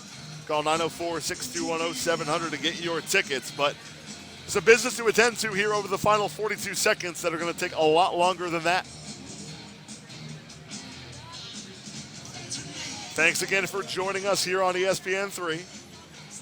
Myself, Xander Keene, will be your play-by-play voice on all the home broadcasts on ESPN3 this season. London Crawford joining me in the booth tonight. Hopefully we'll be back on the field soon, but happy to fill in here in this situation as Jacksonville tries to emerge with its second straight win. Yeah, hopefully I can get back on the field.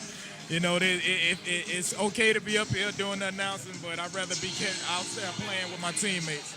You know, unfortunately, I got horse collar last week on a special teams play, and slow roll onside kick for Orlando, and L.J. Jackson is there for the Jacksonville recovery. A couple of heads-up special teams plays by Jackson here in the fourth quarter as he falls on that one at the 13-yard line, and the Sharks get the football back and will now try and work that clock and make Orlando use its timeouts.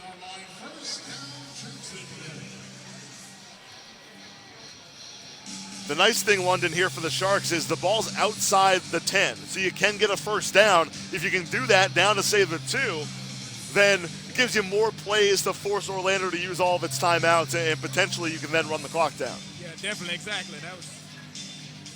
That's definitely a good look. So if we get inside the red zone, hopefully, if we get the ball to Ross this time, he just falls on the 1 and get the first down. 1st and 10, Jacksonville offense, Grady under center, Hills in motion. Grady back to pass, looking for the end zone, looking for Hills. It's incomplete, but a flag is down. As Hills was tied up with Varmasoni, the talented former All-Arena middleman for Orlando. As the official discusses things with Raymond Filia, Jacksonville offensive coordinator, about what they want to do. Pass interference number 10 on the defense. It is pass interference on Varmasoni. That's going to be an automatic first down for Jacksonville, and now it's going to be 1st and goal for the Sharks. So that takes away the extra first down opportunity. However, you can use a little bit more clock. There's just 37 seconds remaining. Jacksonville 2 timeouts. Orlando's got 3. Ball at the 6-yard line on the left college hash. They'll send Tiger Jones to the short side of the field on the left. Roger Jackson and Joe Hills to the right side with Hills in motion. Grady, pump fakes, looking, the ball is out, and the ball is recovered by Terrence Taylor. Orlando takes over. For the first time all season, Tommy Grady is sacked. The ball comes out, and Terrence Taylor makes the Orlando recovery. And just like that, the Predator offense has the football with a chance to move down the field and take the lead.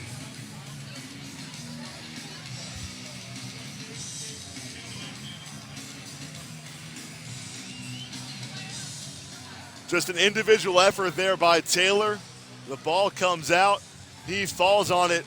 It's spotted at the 13-yard line, and the Predators take over. All right, guys, we're right back on defense, and it is imperative that we get a stop right now, but we have got to have your noise right now. This game Quick change here for the Jacksonville defense. Just 32 seconds remain. Orlando's got to go 37 yards for a touchdown, but in a tie game, there's the possibility of a field goal as well. Those 8 guys in red will try and get one more very, very crucial defensive stop. Carr, Brown, and Tompkins, the 3 receivers here for Orlando. Carr, the high motion man up the left side. Hippard back to pass. Quick toss to Brown. Gets pushed into the boards by Greg Reed after a gain of about 4 yards. 3 seconds come off the clock. Looks like Orlando is about to try to go down, dink and dunk and try to run the time down at the same time, at least get in field goal range. They know they got a great field goal kicker. Or either go down and score, but try to get themselves closer and run down a little bit of time. 56-56, 29 seconds remain. Second down and 7 for Orlando at about its own 17-yard line. 3 receivers right. Hippard back to pass, looking, fires deep down the left side, and that pass is too strong for Brandon Tompkins as Greg Reed goes flying into the stands to try to make that play. Gets a high five from a Shark fan there. Make it third down, 25 seconds remaining. Right now, the defense has been playing lights out. Hopefully they can get a stop right here and give the opportunity to the offense to go down and get one more score and try to win this game.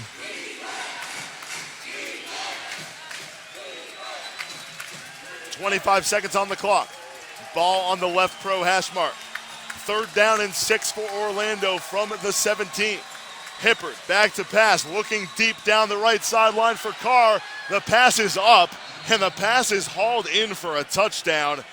Greg Carr just used his physical frame right there because Keon Lynn was there in coverage. Might have even been flagged for pass interference. It is going to be pass interference on Jacksonville. That's declined, and it's an Orlando touchdown.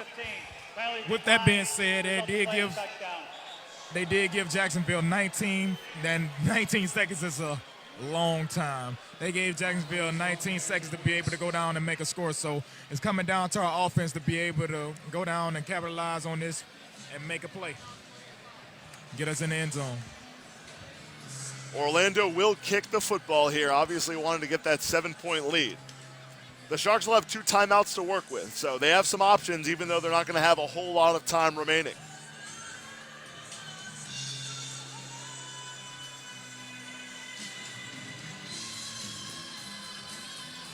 To show you how quickly things can change here in arena football, Jacksonville had first and goal from the 6-yard line. Tommy Grady was sacked. The ball came out. Terrence Taylor recovered, and then Orlando went down and scored. Mark Lewis's kick is up and good. So Jacksonville trails by 7 with 19 seconds remaining in the fourth quarter. There is a flag down. They'll sort that out, and this will result in some yardage being tacked on at some point, unless Orlando has to re-kick. On this try, we had illegal defense number 15 on the defense. Penalties declined. They flagged Jacksonville for illegal defense on the point after. That gets declined with the kick being good. So the 7-point lead for Orlando stands. 19 seconds left in the ball game.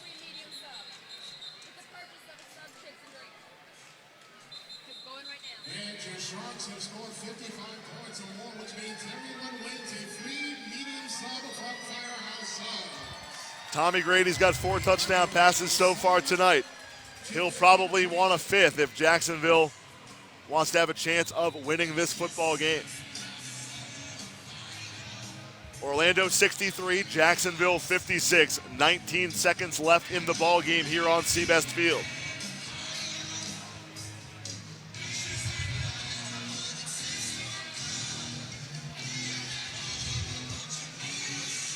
David Highland back deep to return for Jacksonville. Orlando's kick coverage unit gets some final instructions from head coach Rob Keefe as they make their way out onto the field. Alvin Ray Jackson, the up back for Jacksonville. And remember, Highland can just get taken down in the end zone if he wants to save time. However, that would put the ball back at the 2.5-yard line. So a decision there for Highland on the return, depending on where this kickoff goes. The clock will start when Highland crosses the goal line coming out.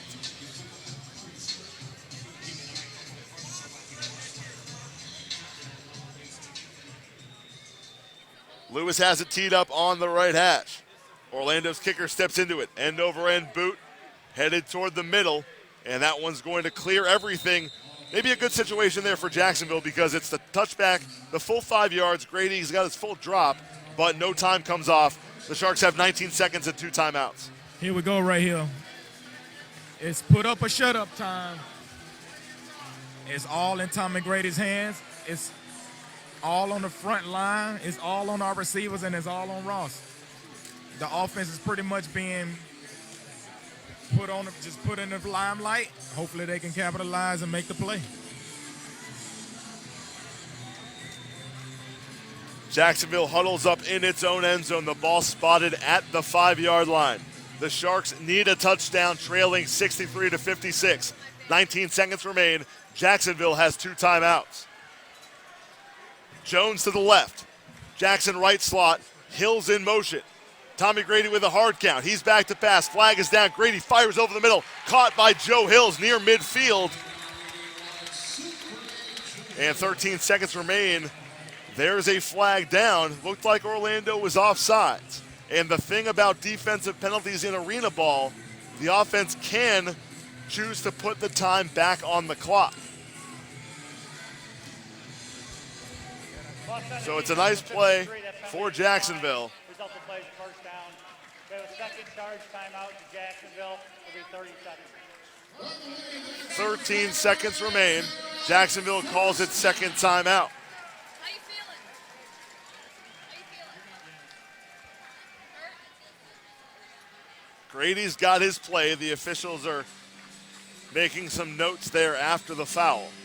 The ball's in midfield. The Sharks have 1 timeout. So they don't necessarily have to go to the end zone, but if they don't and don't get out of bounds, then they would have to go to the end zone from there.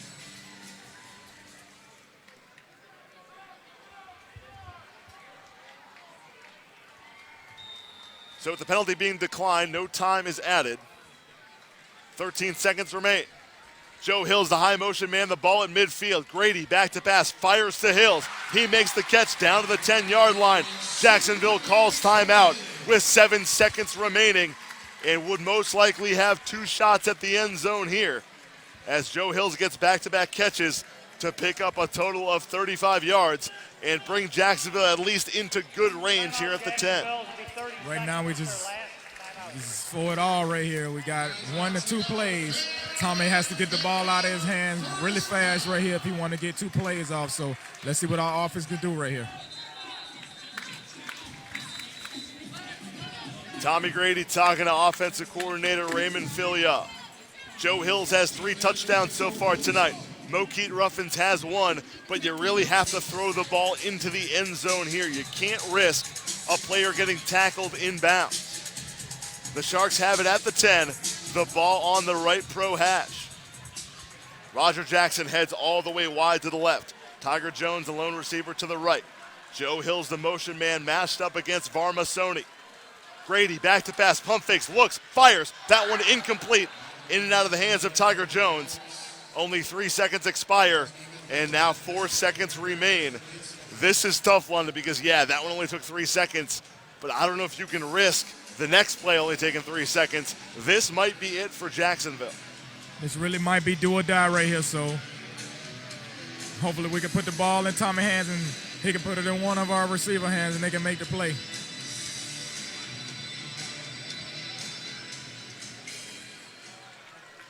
Jones and Jackson stationary to the left. Joe Hills will come in motion with 4 seconds remaining.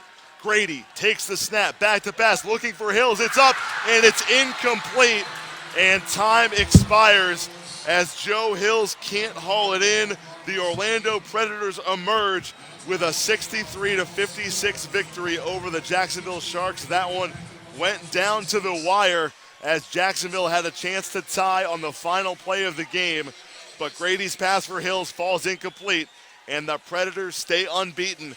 They improve to 3-0 on the season as Jacksonville falls to 1-2.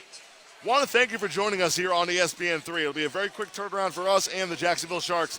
They will look to get back on the winning track against the Arizona Rattlers next Saturday night. You can buy tickets by calling 904-621-0700 or visit jacksharks.com for more information. For London Crawford, I am Xander Keene. Want to thank you for tuning in. We will see you on Saturday night back at Seabest Field here on ESPN3.